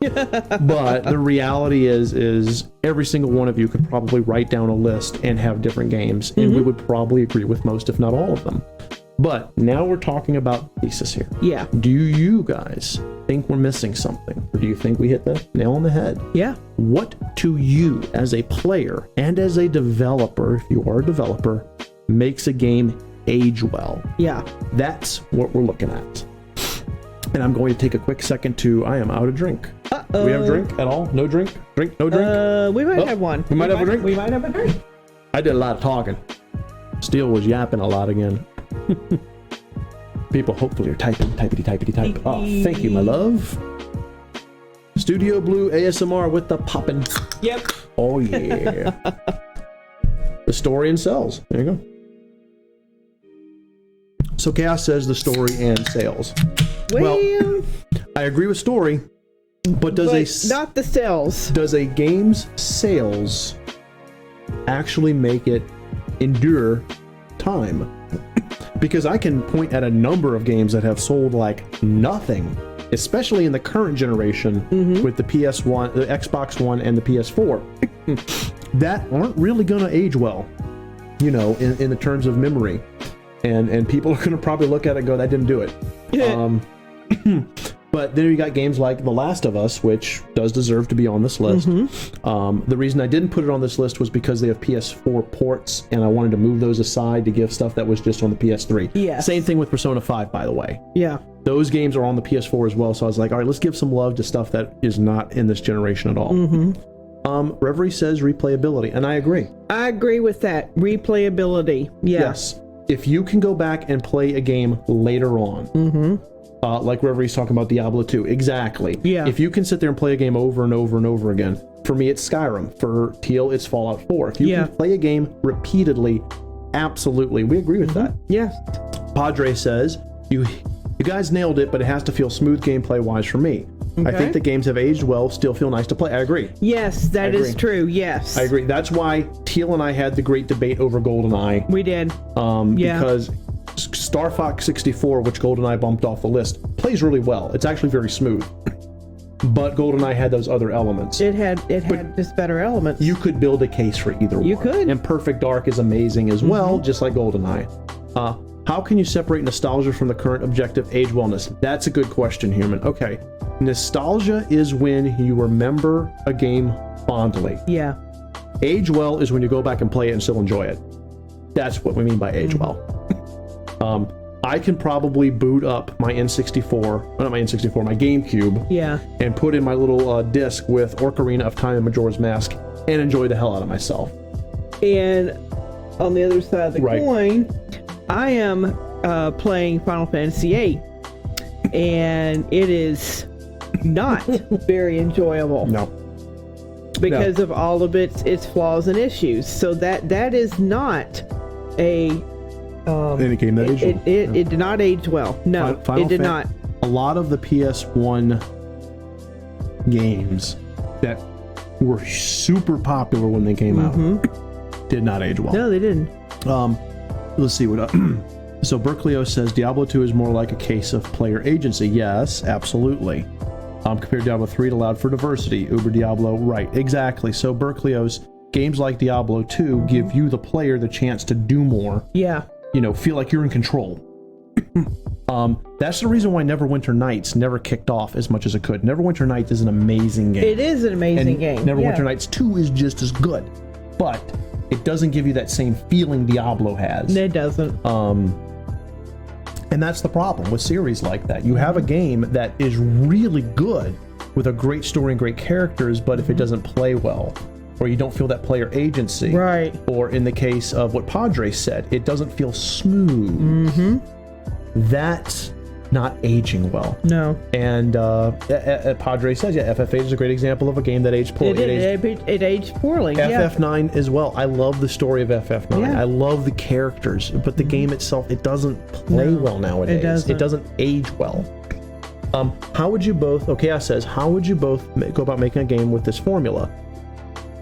The first thing that I would do is I would hit the middle point, which is enhanced, already accepted formula. Yeah. I would make sure that a core part of the game was building on something that worked. Yeah. And then take it forward to the next level. That's the first thing I would do. Then I would give it something groundbreaking that no one has ever done before, or that has been barely done. Yeah. Whether it's cross-genre or the certain type of character archetype that's just not used often, then I would do that. And then the benchmark, I would hope that would kick in. Excuse me. Devil May Cry and Monster Hunter create an incredible formula of their own, loops that you go for. Yeah. Yes. Yes, they do. Yeah. My first exposure, Berkeleos, into the Monster Hunter series is World.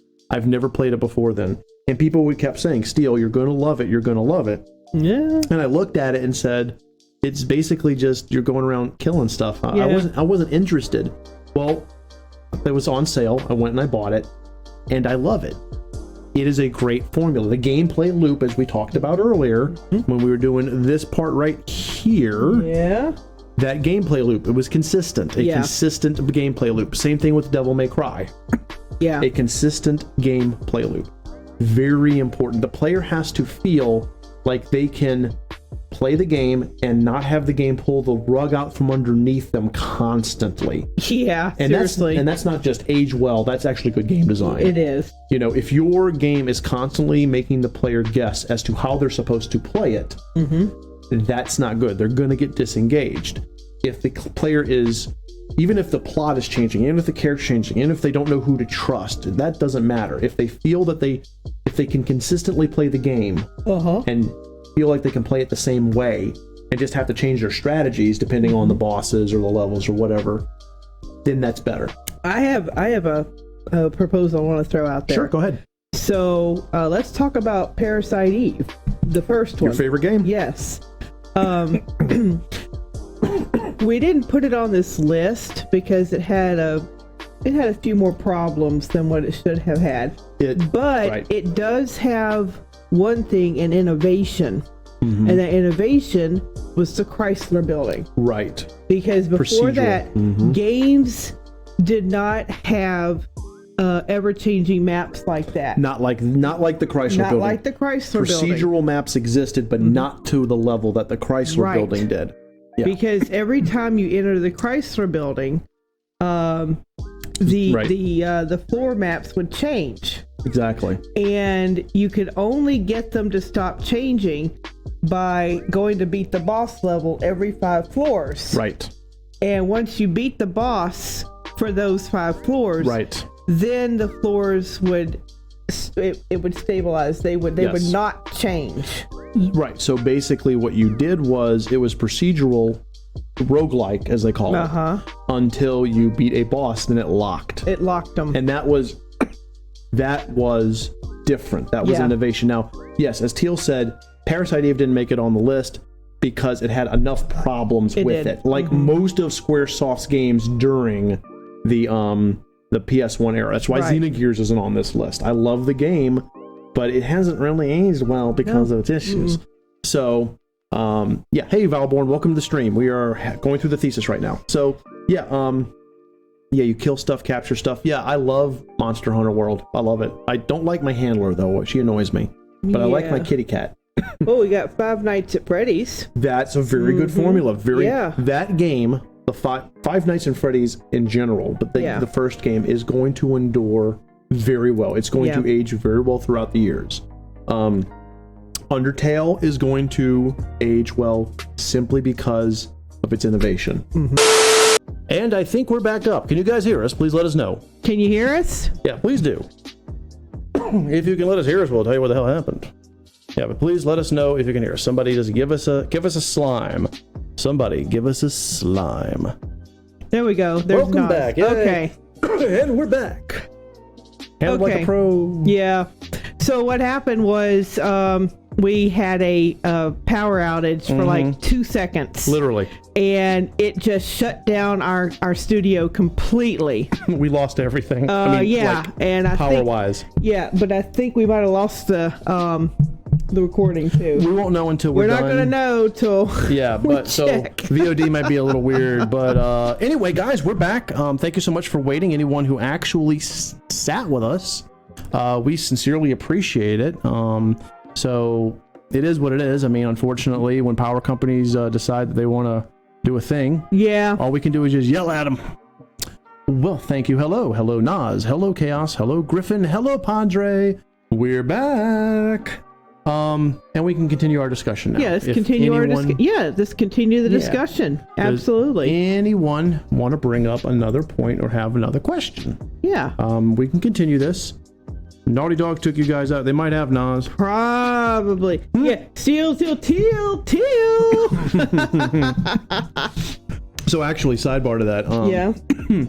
What I thought of doing was if we ever do like a Skyrim stealth run, like, after I actually have to go through a dungeon or something, or a part of Skyrim, complete stealth, or Fallout. Yeah. I'll have a button so that, if we're detected, we die. Yeah. And then the other one, we gotta go, steal, or Teal, just like in Metal Gear Solid. Yes. And I can hit the button, it'll slowly fade. It's like, Teal died. Anyway. Okay, so we were talking about games that didn't age well, that didn't make our list. Right. And we just went through Parasite Eve. Okay. which they had an innovation with the Chrysler building, but that wasn't enough to overcome its negatives, so it didn't get on the list. Right. So basically, Now, I'm going to move forward. well, okay. What I was saying before, when I got the power cut, was a lot of the Square Enix games, SquareSoft games from the PS1 era, did not age well. Yeah. They actually, that was not good for them. But they picked it up again with Final Fantasy X during the PS2 era. Okay. Yeah. Well, that was a good point.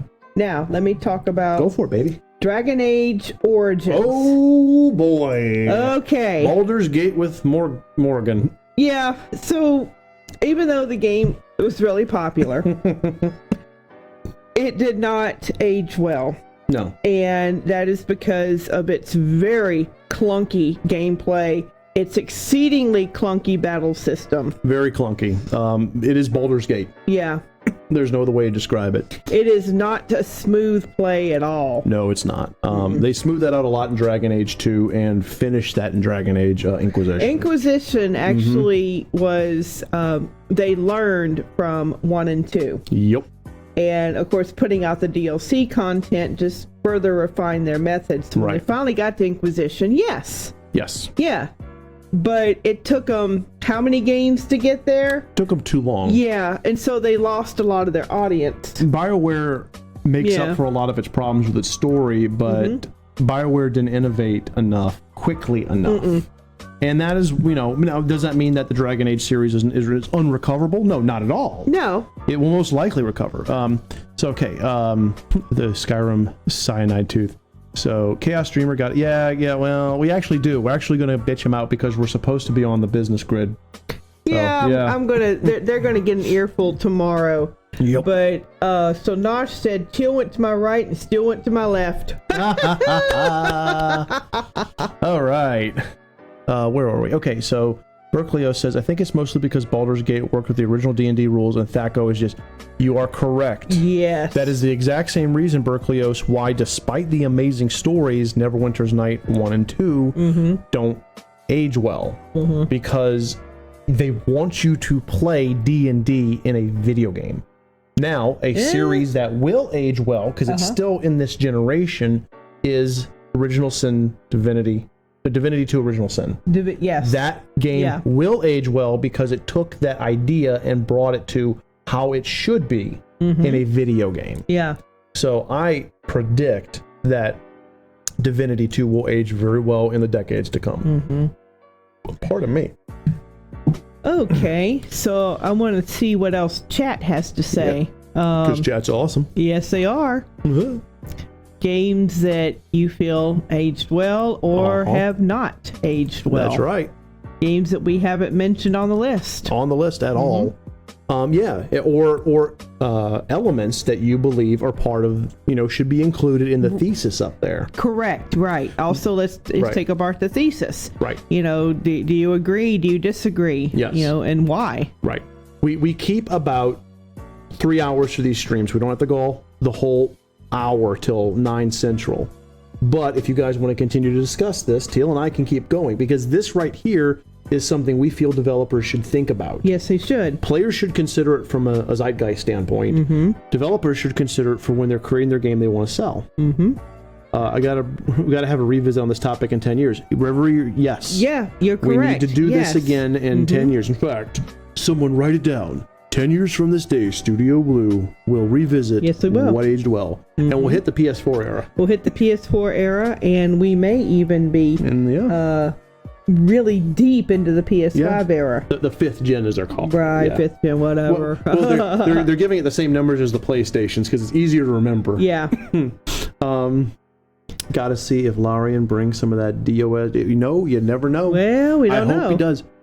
Because Baldur's Gate 3 could revitalize that series. Yeah. I think it was the original Baldur's Gate I played. It was the original. The one that you click. Is that when you click on the monsters and stuff? I think so, yeah. I like the original Baldur's Gate, and I was excited about Origins because it was made by, it was made in the spirit of Baldur's Gate. But I don't like the Baldur's Gate thing in Origin. I would love to play Origins with Dragon Age Inquisition's battle system. I would. Oh, that was such a good battle system. Because the story of Origins is still my favorite of the Dragon Age games. You play a Grey Warden during a blight, and the final boss is an archdemon. Woo! Yeah, the story was very good, but everything else about it was horrible. Mm-hmm. Okay? Including the graphics. The graphics were not good. For PS3, they were kind of clunky. They were kind of clunky. Yes, they as you said, for the PS3, they were just clunky. Yeah. Very unprofessional, unpolished. They were, and they look so much better in Dragon Age 2, which is the same gen of hardware. Mm-hmm. Also, that ending sequence, the ending credits to Dragon Age Origins did not work. It was way too long. Yeah. Way too much silence. Very uncomfortable. Anyway, the final. It's the final countdown. All right. So, would anyone else like to present a thesis or a point or anything related to the topic at hand? Yeah. Otherwise, we'll start winding it up and getting ready to winding it down. There you go. See, Steel is tired. Yeah, and is messing up. Steel is starting to babble a little bit. Oh. But yes, in sort of as we kind of wind this down, in a conclusion, you want to look at the game you're developing. Yeah. And you want to get an idea of how you can fit one or more of those points into that. Mm-hmm. Can you make something groundbreaking? Can you innovate? Innovation is so important even nowadays. You got to do something new, even if it's a little thing. Even if it's a new type of character or a new way of presenting a story or a new something. You need to keep it fresh. Yeah, you really do. And I know people are like, well, it's getting harder because all the stories you're telling. Well, the thing is this. There's no original story, so anything you do is based off of what someone else has done. Yeah. Where the innovation comes in, where the freshness comes in, is not doing what has been done over and over again. And that's where people get confused. Yeah. And often throw up their hands and quit when we say, innovate, do something fresh. It's not that you do something that no one's ever done before, because that's probably not possible. Not at this point. What you do is you do something that not everyone is doing. Mm-hmm. Do something a little different. There was someone mentioned Call of Duty. Yeah. The Call of Duty games are very much cookie cutter. But there was a game that was played like Call of Duty that did something very different. That was Spec Ops: The Line in the PS3 era. Mm-hmm. That game did something very different. It took the idea of a enemy wave shooter, where you're just basically going through and killing people, and it flipped it on its head by introducing psychology and PTSD and the fact that the main character starts seeing things that aren't there. Spec Ops is a great game, and has it aged well? Not as well as it could, but it is memorable. Yeah, it is memorable.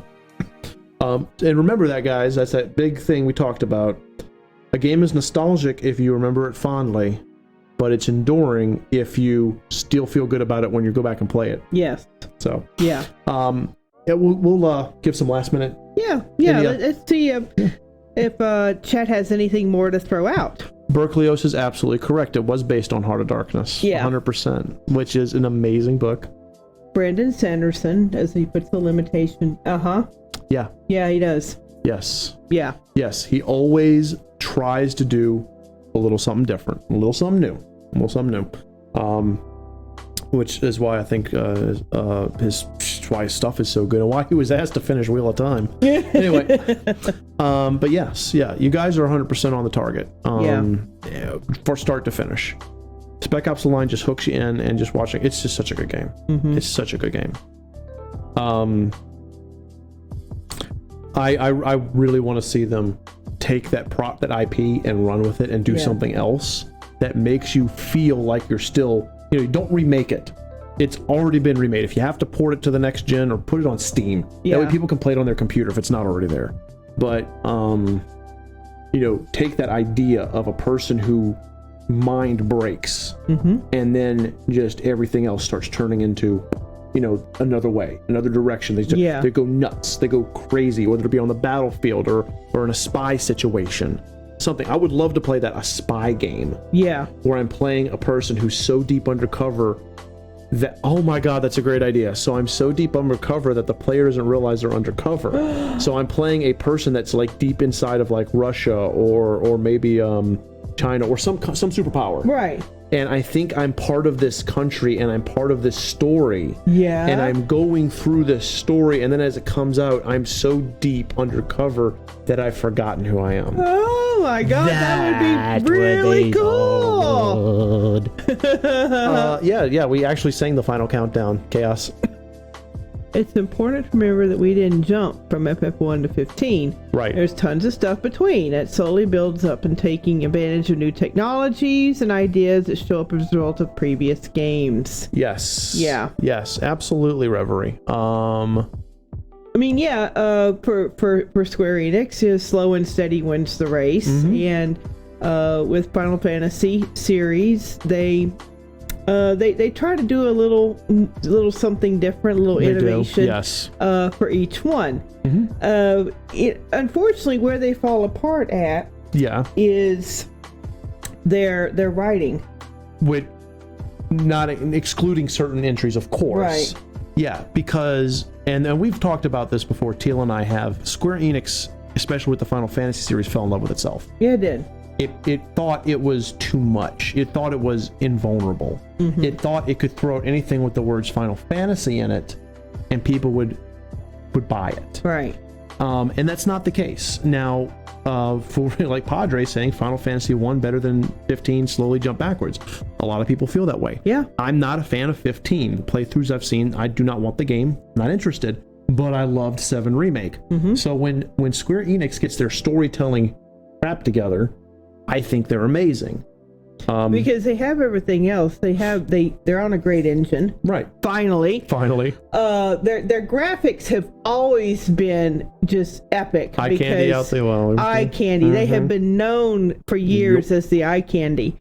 And soundtrack music, of course, always top notch. Nobuo Uematsu and all the others. And they do experiment with their battle systems. But their battle systems are more often hits and misses. Right. It's just finally now with the FF7 remake, they finally got a team of writers in there that know what they're doing. Right. Now I would be interested to see if they keep this momentum going, or if they fall flat. Yeah, and for the next Final Fantasy title, right, they have an epic story, like a really well told story. Yes, exactly. Now, Reverie mentions 14. 14 is amazing, but it's an MMO. And MMOs are an entirely different monster. Yeah, yes, they are. We could do a creator classroom just on MMOs. Because MMOs have to follow a specific psychology and a specific type of formula in order to be successful. And with an MMO, you're not doing the same thing as with an offline game. Yeah. Sorry you're lost, Chaos. I don't know what. We're just talking about how the Final Fantasy series has and has not aged well in certain situations. Yeah. Yeah. Oh, and Berkelios, you have an excellent point. What's that? Well, Square finally stopped trying to make their own damn engine because they're reinventing the wheel. The creation, not the creation, and just Crystal went to Unreal. Yes. Duh. Yeah. When when Square Enix went to Unreal for Final Fantasy VII Remake, it was genius. Because they took an engine that was already there, that could do everything they wanted to do, and then focus their time and resources on the game, the gameplay.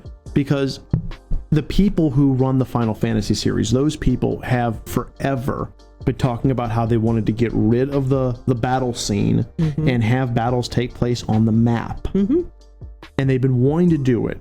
And while Final Fantasy 15 is not bad, they didn't hit it hard enough. And that's where FF7 Remake fixes it.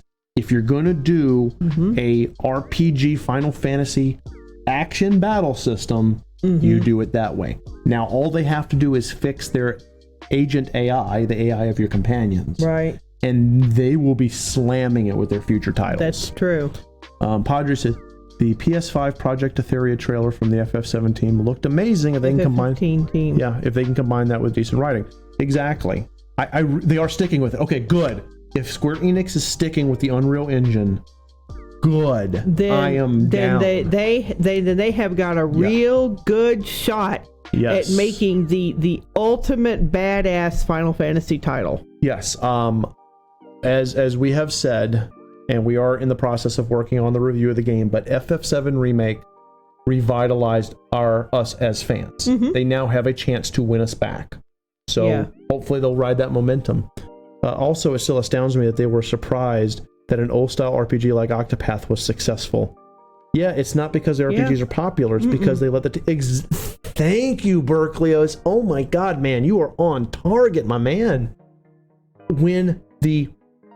God, I say that in one of my manuscripts. Do it. When the executives let the designers make the games are awesome. Yeah. The moment the people who have no idea how to design games try to tell the people who design games how to design a game, you have problems. So, like, literally 10 points to Berkelios. Yeah, that is 10 points to Berkelios. That is absolutely the problem with why you did the awful games. Like, just... Yeah. And it's... What was you thinking? Yeah. Yeah, well, yeah, E.T. Oh, God, that game. Oh, God, E.T. E.T. for the Atari 2600. Thank you so much for nearly destroying the industry irrevocably. Someone needs to tell Blizzard that. Oh, Rivery, you're not wrong, though. I mean, look at what they're pumping out. Yeah. And the thing is that these project leads have to get up on stage during E3 and otherwise, and they have to sound excited. And then they have to really sound like they're into this. Yeah. And I'm sure some of them are, Todd Howard, but not necessarily all of them.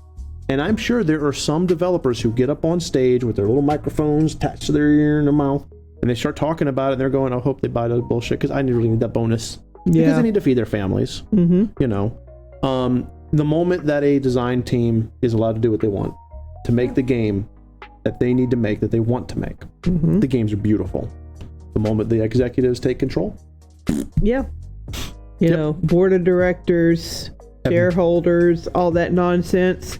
Yeah. And it's the same way in the movie industry, not to get too off topic, but literally when in a creative industry, let the creative people be creative. Thank you. And you will make bank. Try to tell the creative people how to be creative, and you're going to run into problems. Game making by committee doesn't really turn up great. No, it doesn't. Just see Ubisoft. Yeah. Absolutely. You don't want a game make by committee. Now, having said that, you want to have input. That's different. You still want a lead designer. You still want a person who's running things. Yeah. And gets input from the team, but you don't want people sit around and make a game as if you're making a piece of software that's going to crunch numbers. Yeah. It's not like an app. A game is not an app. A game is a game. So, that's I feel like I just turned into Jim Sterling. Yeah, I think you did. A game is a game. Not an app. It's a game. Okay, any last minute questions or comments? We can keep going until you guys are done, but anything else y'all have? And yeah, no plan chaos. When there's no plan, it shows. Totally shows.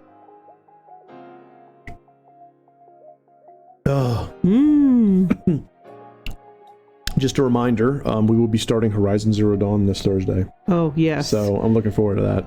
Brand new game. Brand new month. A whole new game. And I won't be lame. Thank God for Steel. Yeah, woohoo! Yes.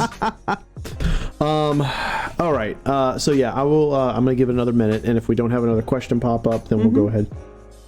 So I'm going to continue playing Dragon Quest XI on Wednesday. Yes. Steel is going to start Horizon Zero Dawn on Thursday. Looking forward to it. And join us on Friday at 6 o'clock for our Waterside chat. Yes. We're abandoning anything else that's not what we promised, which was Horizon Zero Dawn. That's it. We're just going to do it. Horizon Zero Dawn. Gonna go all the way. That's it. So as far as how to plan a game, actually, we have a couple of planning-related creator classrooms coming up in the near future. So yes, Chaos, we will. We can show you guys, hey, it's not going to be like the only plan that will ever work, but we can absolutely show you how to plan a game, whether it be a smaller game or a larger game. Right. So look in the future for that. Yeah. I'm, you know what, Padre? People have been upselling Horizon Zero Dawn so much. I'm like really interested. I'm invested. The slime has a great costume for this one. Yes, he does. Look forward to that one. And my wife Teal will continue Dragon Age 11 until she's finished. Until I'm finished. And if that's not till Christmas, that's till Christmas. I'm going to just plug away at that game until I'm done. And get lost constantly.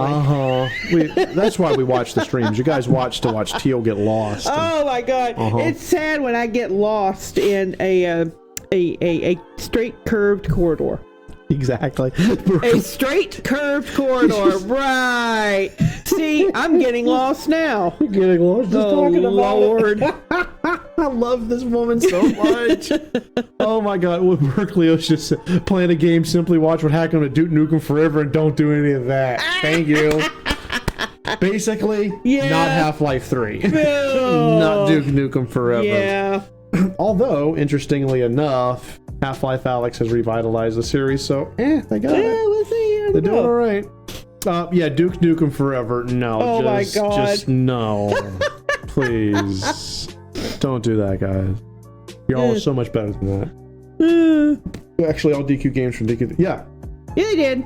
Yes. Now, I've heard some things negative about DQ10, I think.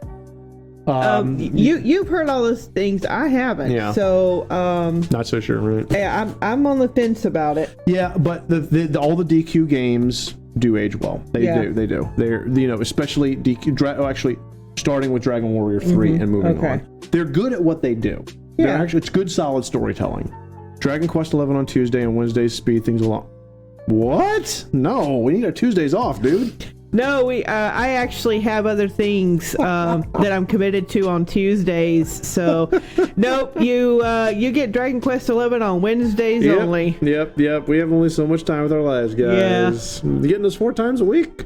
Yeah, you guys get us 4 times a week. I know, that's a lot of steel and teal. I can't believe you're not sick of us yet.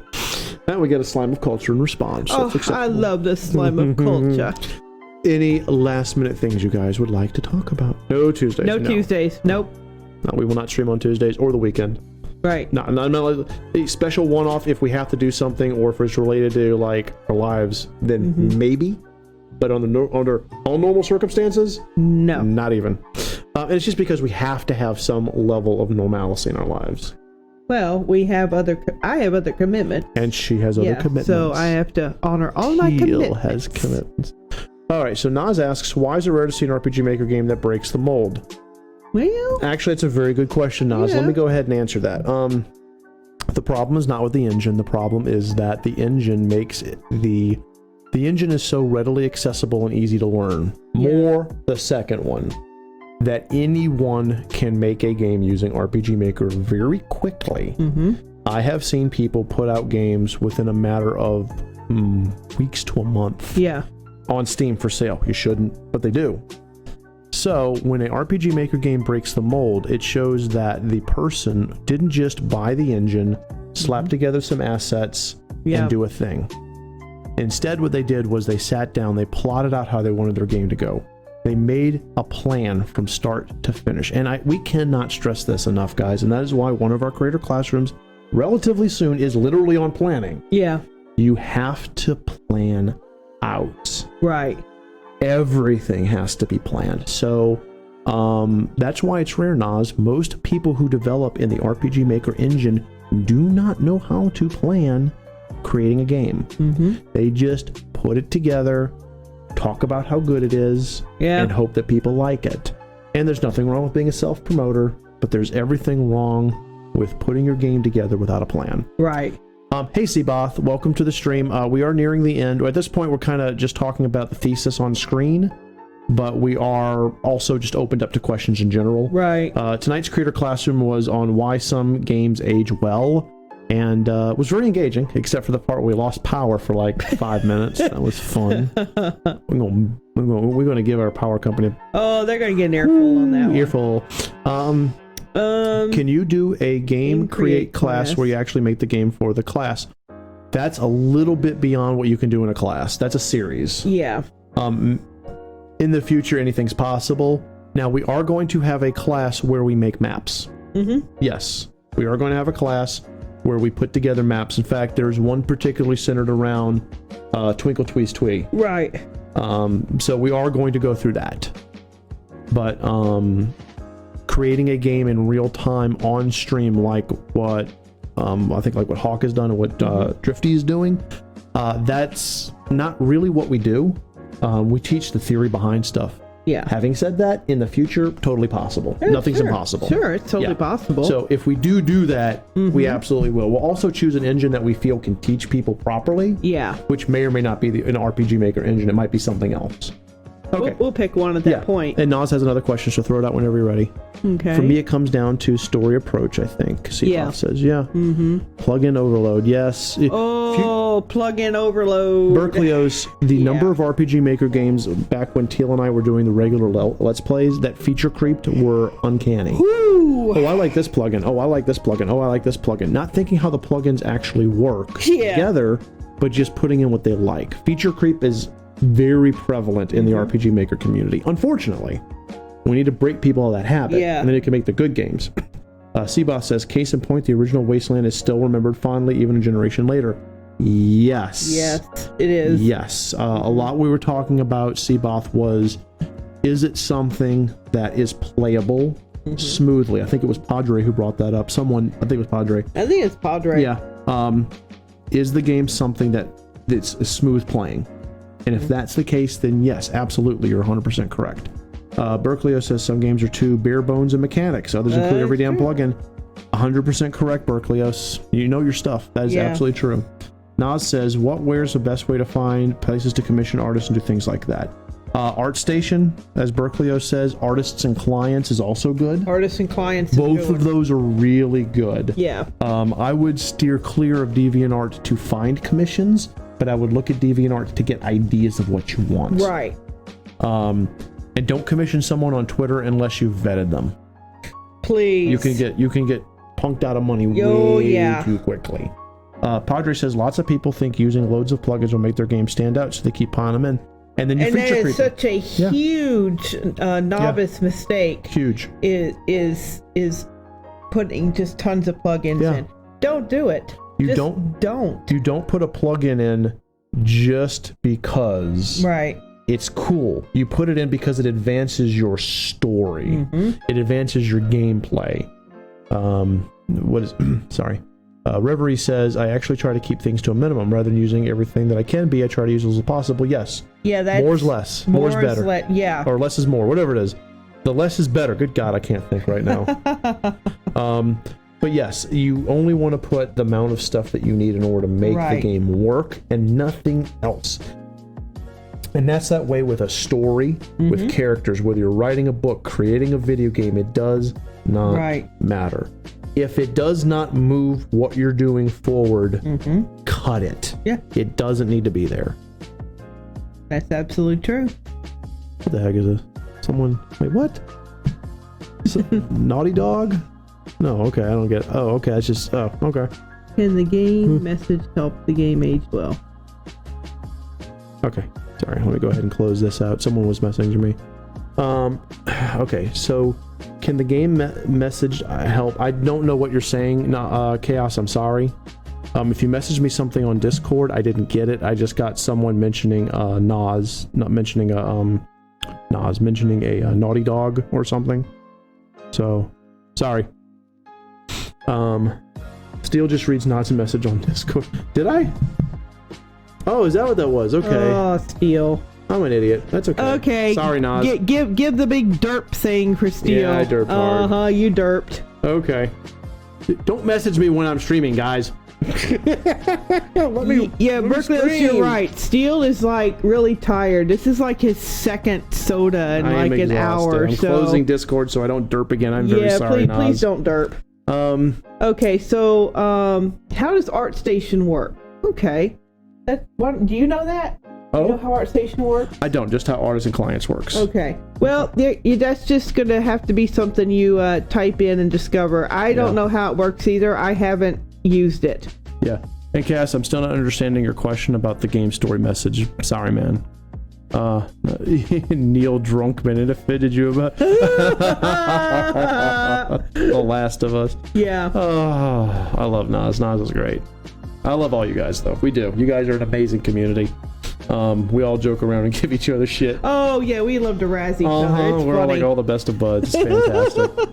Oh, that's great. So yeah. Okay.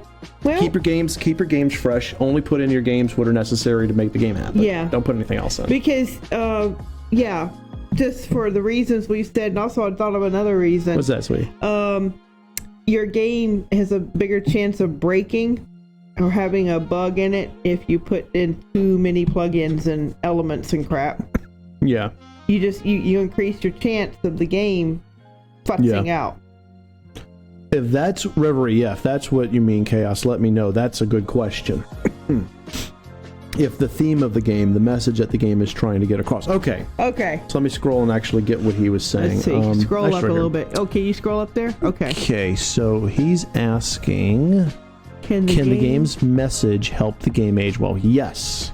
Actually, yeah. Yes, it can. Yeah. If the game is giving a message that is timeless, that the players can relate to regardless of where they are in human history or their lifespan, then yes, it can age well, 100%. What you don't want to do is put in a message that is highly focused on one thing that is not going to move forward very well. A great example is that whole save the whales concept in Final Fantasy VII. It doesn't age well because of many factors, and one of them is because that whole eco thing. Yeah. It didn't age well. Now, is it coming back around because of climate change and all that other stuff that people are, it's got the world on fire? Yes. But what if it didn't? Yeah. It wouldn't age well. No, So it wouldn't. what you want to look at, Chaos and everyone else, is when you're looking at a theme of your game, if you want your game to age well, you got to look at what parts, what themes, what thematic elements are going to be relevant 5 years, 10 years, 15, 20. Then you can go ahead and go. And I mean, it's that's well said too. Yeah. Cookie cutter. You can even be cookie cutter, but you can innovate. What works? Caring about others, helping others, self-sacrifice. Those themes, those endure. Now just find artists and they have a portfolio. Yes. ArtStation's amazing. I go there and go to artists and clients. So with those two places, you cannot go wrong. Excuse me.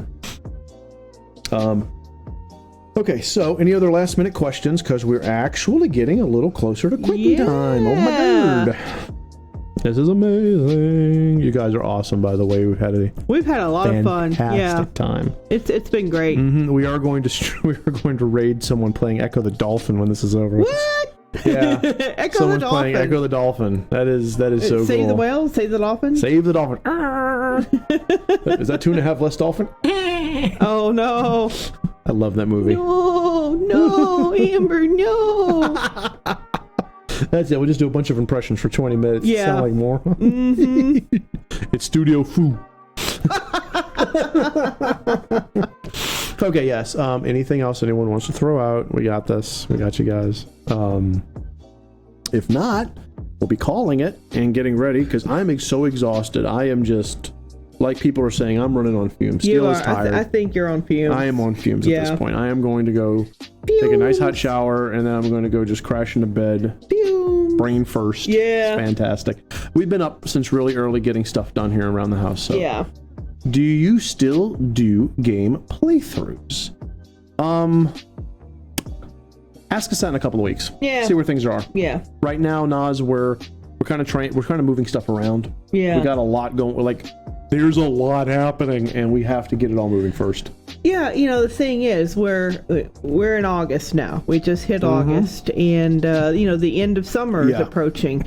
So, looking forward to fall, we're going to have some new lineups. Yes. And so that's about all I can tell you at this time. point. Yeah. Right. So, hold that question, Nas, please. Yeah. Still goes crashy, then sleepy. That's pretty much it, Boo Boo Hotep. Yeah, I do not do the, Teal will do the wakes up easily thing. I will, yeah. When I go down, I just go straight into the subcon. I'm gone. Yeah, he's gone.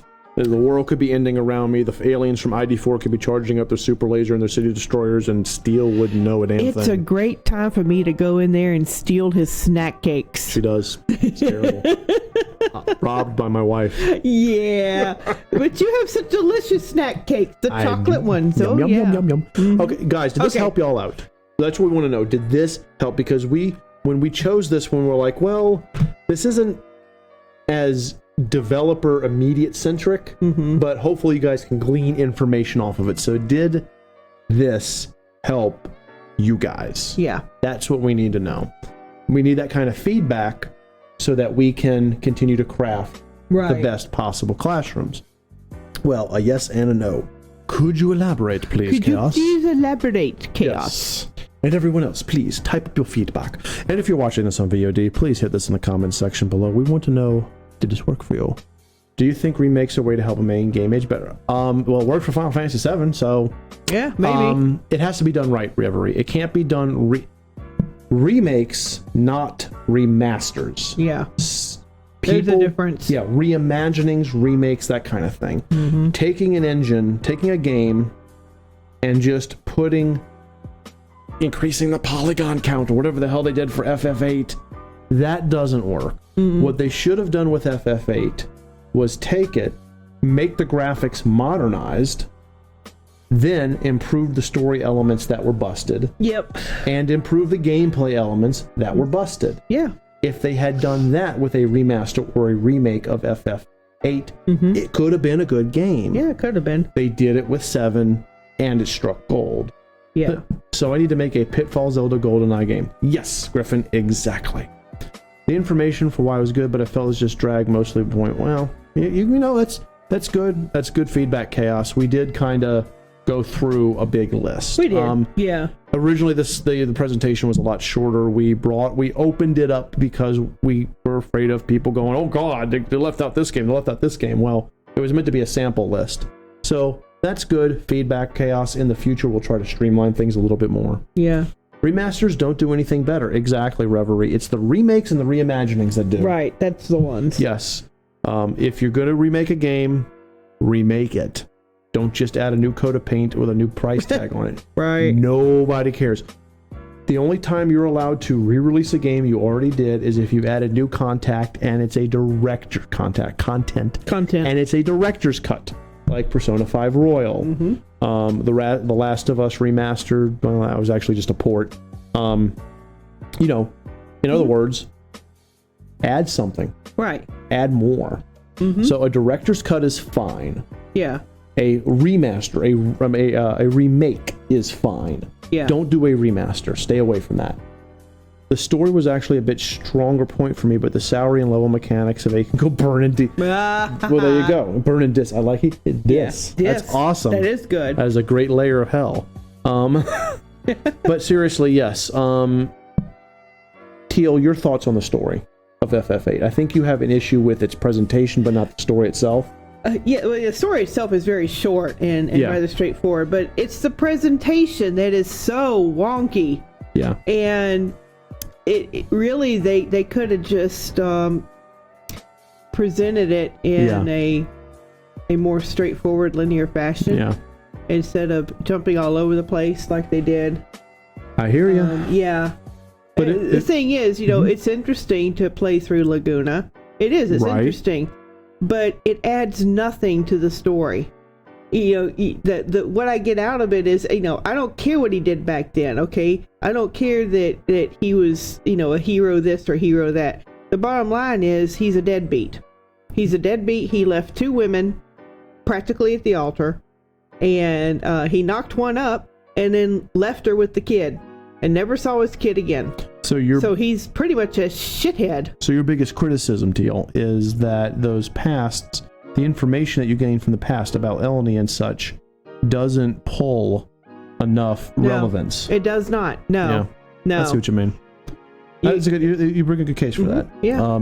I love the Laguna segments personally. A lot of people like the Laguna segments, and they are good by themselves, but they do not add to the narrative. What I would have wanted to have seen in a true remake of FF8 is I would have wanted to see the Laguna segments add more to the world lore and world history. Yeah. So that I felt that the modern parts with Squall was more flushed out instead of just focusing on Eleni this, Rain that, Julia that. That would have been, that for me would have done it.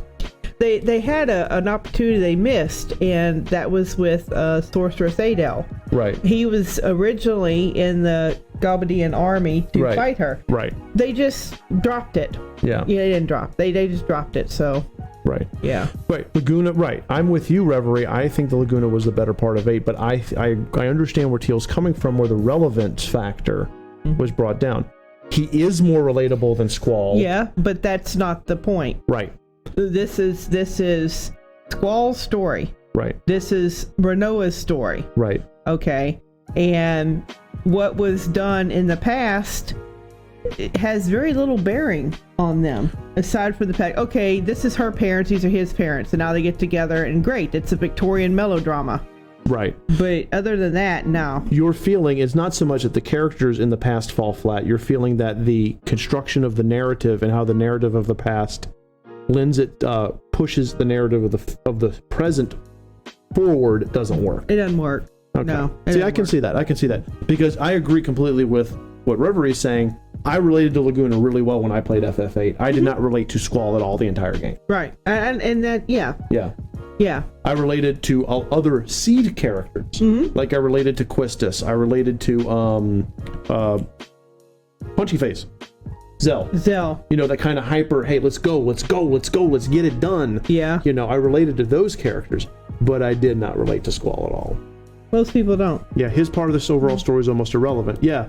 So I think that is, again, let's just talk about FF8 for a second because it didn't age well. No. But if they wanted to remake it so that it would, because people were talking about the remakes, yes, fix those parts and make Laguna's sequences more relevant to moving the narrative forward. Yes. I wanted to learn about the world of the past that shaped Squall's world, and the game never gave me that. It never gave you that. It also didn't give you how people talk about, oh, Ada was bad. Right. But you don't see her being bad. You don't see any of that. You're told that, and you're not shown that. Right. Yeah. I would have wanted to have seen that. Let me move the slime over. I would have wanted to have seen that. Yeah. I would have wanted to see how the sorceresses were relevant and came into existence. Yeah. I would have wanted to see that. The world itself has such an interesting lore, and I don't get enough of the world. And of course, the thing is, people say is, oh, well, that's not important, but it is. It is because important. They make a big deal out of it. They make such a big deal out of how important the sorceresses are. Yes. That I don't have to know the exact scientific moment in which sorceresses came to existence. No. But I mean, even Dr. Odin, whatever his name is, Odell, whatever, the doctor, the phone, you want to fight and do the fisticuffs, that dude. Right, yeah. Even he could have given me something, and they don't give me anything. Yeah. They should have shown how Laguna tried to fix things or help from behind the scenes as a president of Ishtar. Thank you. Yeah. Yes. Instead, what they do, Reverie, is they hide that Laguna's the president when it's so obvious. Anyone could figure it out, especially the scene where you're in the space station and he tries crawling back in and they pull him back in. Okay, it's Laguna. I mean, it's just, they don't even try to hide it. Yeah. You know, they try to be clever with plot twists, and the game does not do plot twists at all. No, it's not good at it. Berkeley says Studio Blue Games, so maybe FF8 is like Game of Thrones Season 8, where they have someone who travels through time to do nothing. Nothing? You are not wrong, sir. Oh, yeah. You are right. Well, and that's why I liked FF9 so much, because they refined the story. The game still doesn't age well as far as the gameplay. It's sluggish as hell. Yeah. That ATB system in FF9 is painful sluggish. Yeah. But they refined the story, and having it be a parallel world story, that worked. So Square Enix can tell a good story. They just need to stop trying to impress themselves, which is what we said earlier. Yeah. You know, oh, it's a story about friendship and love And dolphins. That's Great. Dolphins. Yeah, but right, you're right. As a writer, I prefer the approach of show, don't tell. Yeah, same here. Yeah, I mean, that's the approach Yeah. we're always advocating. Is show, don't tell. when I give writing advice to anyone, it's show more than you tell. Always show. If you can show. Only tell when you have no choice, and then still try to find a way to show. Yeah. Show as much as you can. Yeah, don't tell me someone is evil. Show them acting in an evil manner. Don't tell me that's the hero. Show me them doing something. Don't tell me a character is beautiful. Right. Show me why they're beautiful. That to me is so much more powerful. Yeah. By the same token, oh, it's a slime. Yeah, he's just chilling. Yeah. Oh, yeah. By the same token, Mass Effect Andromeda had a good foundation, but an awful execution. Yes. Yeah, it did. You can utterly destroy a series by a bad game. Yeah, you can. Mass Effect Andromeda is absolutely an example of that. That is, yeah. They built some, I mean, when that was on our list, Seaboth, one of our games on the list was Mass Effect 2, considered by many to be the best in the series. Yeah. And they blew it up with Andromeda. They blew it up literally with Andromeda. So, and it's unfortunate. Now, I know there are people out there who like Andromeda, and you can still like a game and the game not be good. Right. Like, there was an old Super Nintendo game I really enjoyed that everyone else hated. I liked it. It was called Lagoon, and people hated it. Freaking Hawk has ripped it apart on his stream, just verbally ripped it apart. But I liked it. So you can always enjoy a game. Yeah. Will Star Citizen, if it ever actually comes out, be remembered fondly or not? Like Duke Nukem Forever, and like in some way Half-Life 3, but we'll see how that goes. Star Citizen has had so many problems and has been stuck in development hell with its Kickstarter campaigns and everything. It will be remembered more for its flaws. There is nothing Star Citizen can do to not be remembered for the drama surrounding its release, and that is a crying shame because everything I've ever seen about that game looks amazing. Honestly, if we're going to talk about Star Citizen, I will just say this. The developer went too big. Yeah. He had a good idea, and he went too big. I don't know if he was listening to someone else. I don't know if the people who were paying him say, hey, we're paying you, so do this too. I don't know the reason why. I've never done a deep dive into Star Citizen. Yeah. But on the surface, because I have been watching it, it's got a lot of problems, and the games will be remembered for that. They remembered for the launch issues. That's why Final Fantasy VII Remake, I keep going back to it because it's a good example of how to do things. When they noticed the outsourcing company was causing issues, they pulled it, went dark. Yeah, they did. And didn't come back until it was done. There were no updates on FF7 Remake. Right. They stopped, fixed the problems, and then released the game as it were. Yeah, see, that's it. That's it, Berkelios. I mean, and that's sad. Because what if the game comes out, Berkelios, or anyone else watching this who's watches Star Citizen, and it ends up being amazing? Yeah. It literally doesn't matter. Yeah. But what do you think of the Star Ocean series? Those actually a really good gameplay and story. You consider those enduring. I like Star Ocean to the End of Time. It's the only one I've played. The End of Time is the only one I've played. I've heard the other ones are good. I'm more of a Tales of fan. I'm more of a Tales fan. Yeah. But I liked Till the End of Time. I actually bought the PS4 port of Star Ocean to the End of Time. Till the End of Time. Yeah, I love it. I love it. Mirage is my favorite girl. She's best girl. But yeah, so that's it. And we're actually nearing real quitting time. We are. Wow, so this will be the last. Yeah. Gonna have a little dinner, have a hot shower, and then key rash. Yeah. Any questions from anyone else?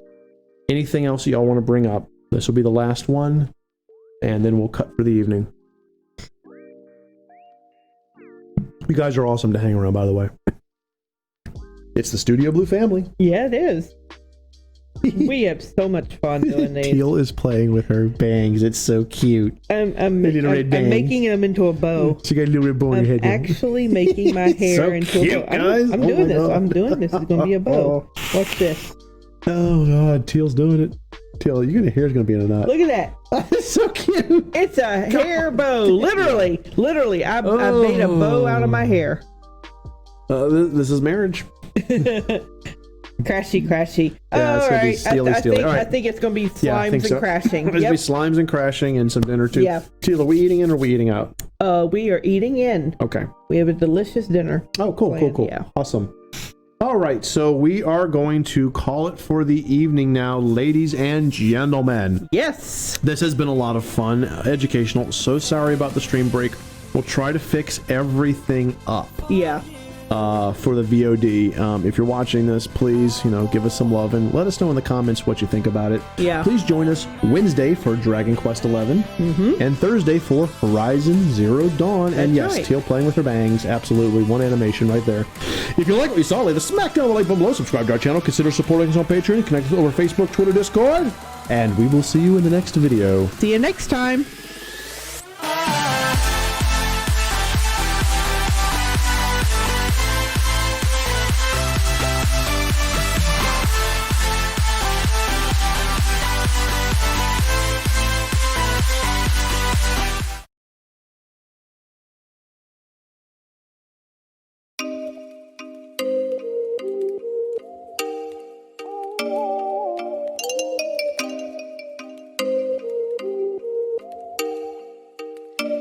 Oh, you make me wanna talk back to you. Say it like that. If I hate you, then find someone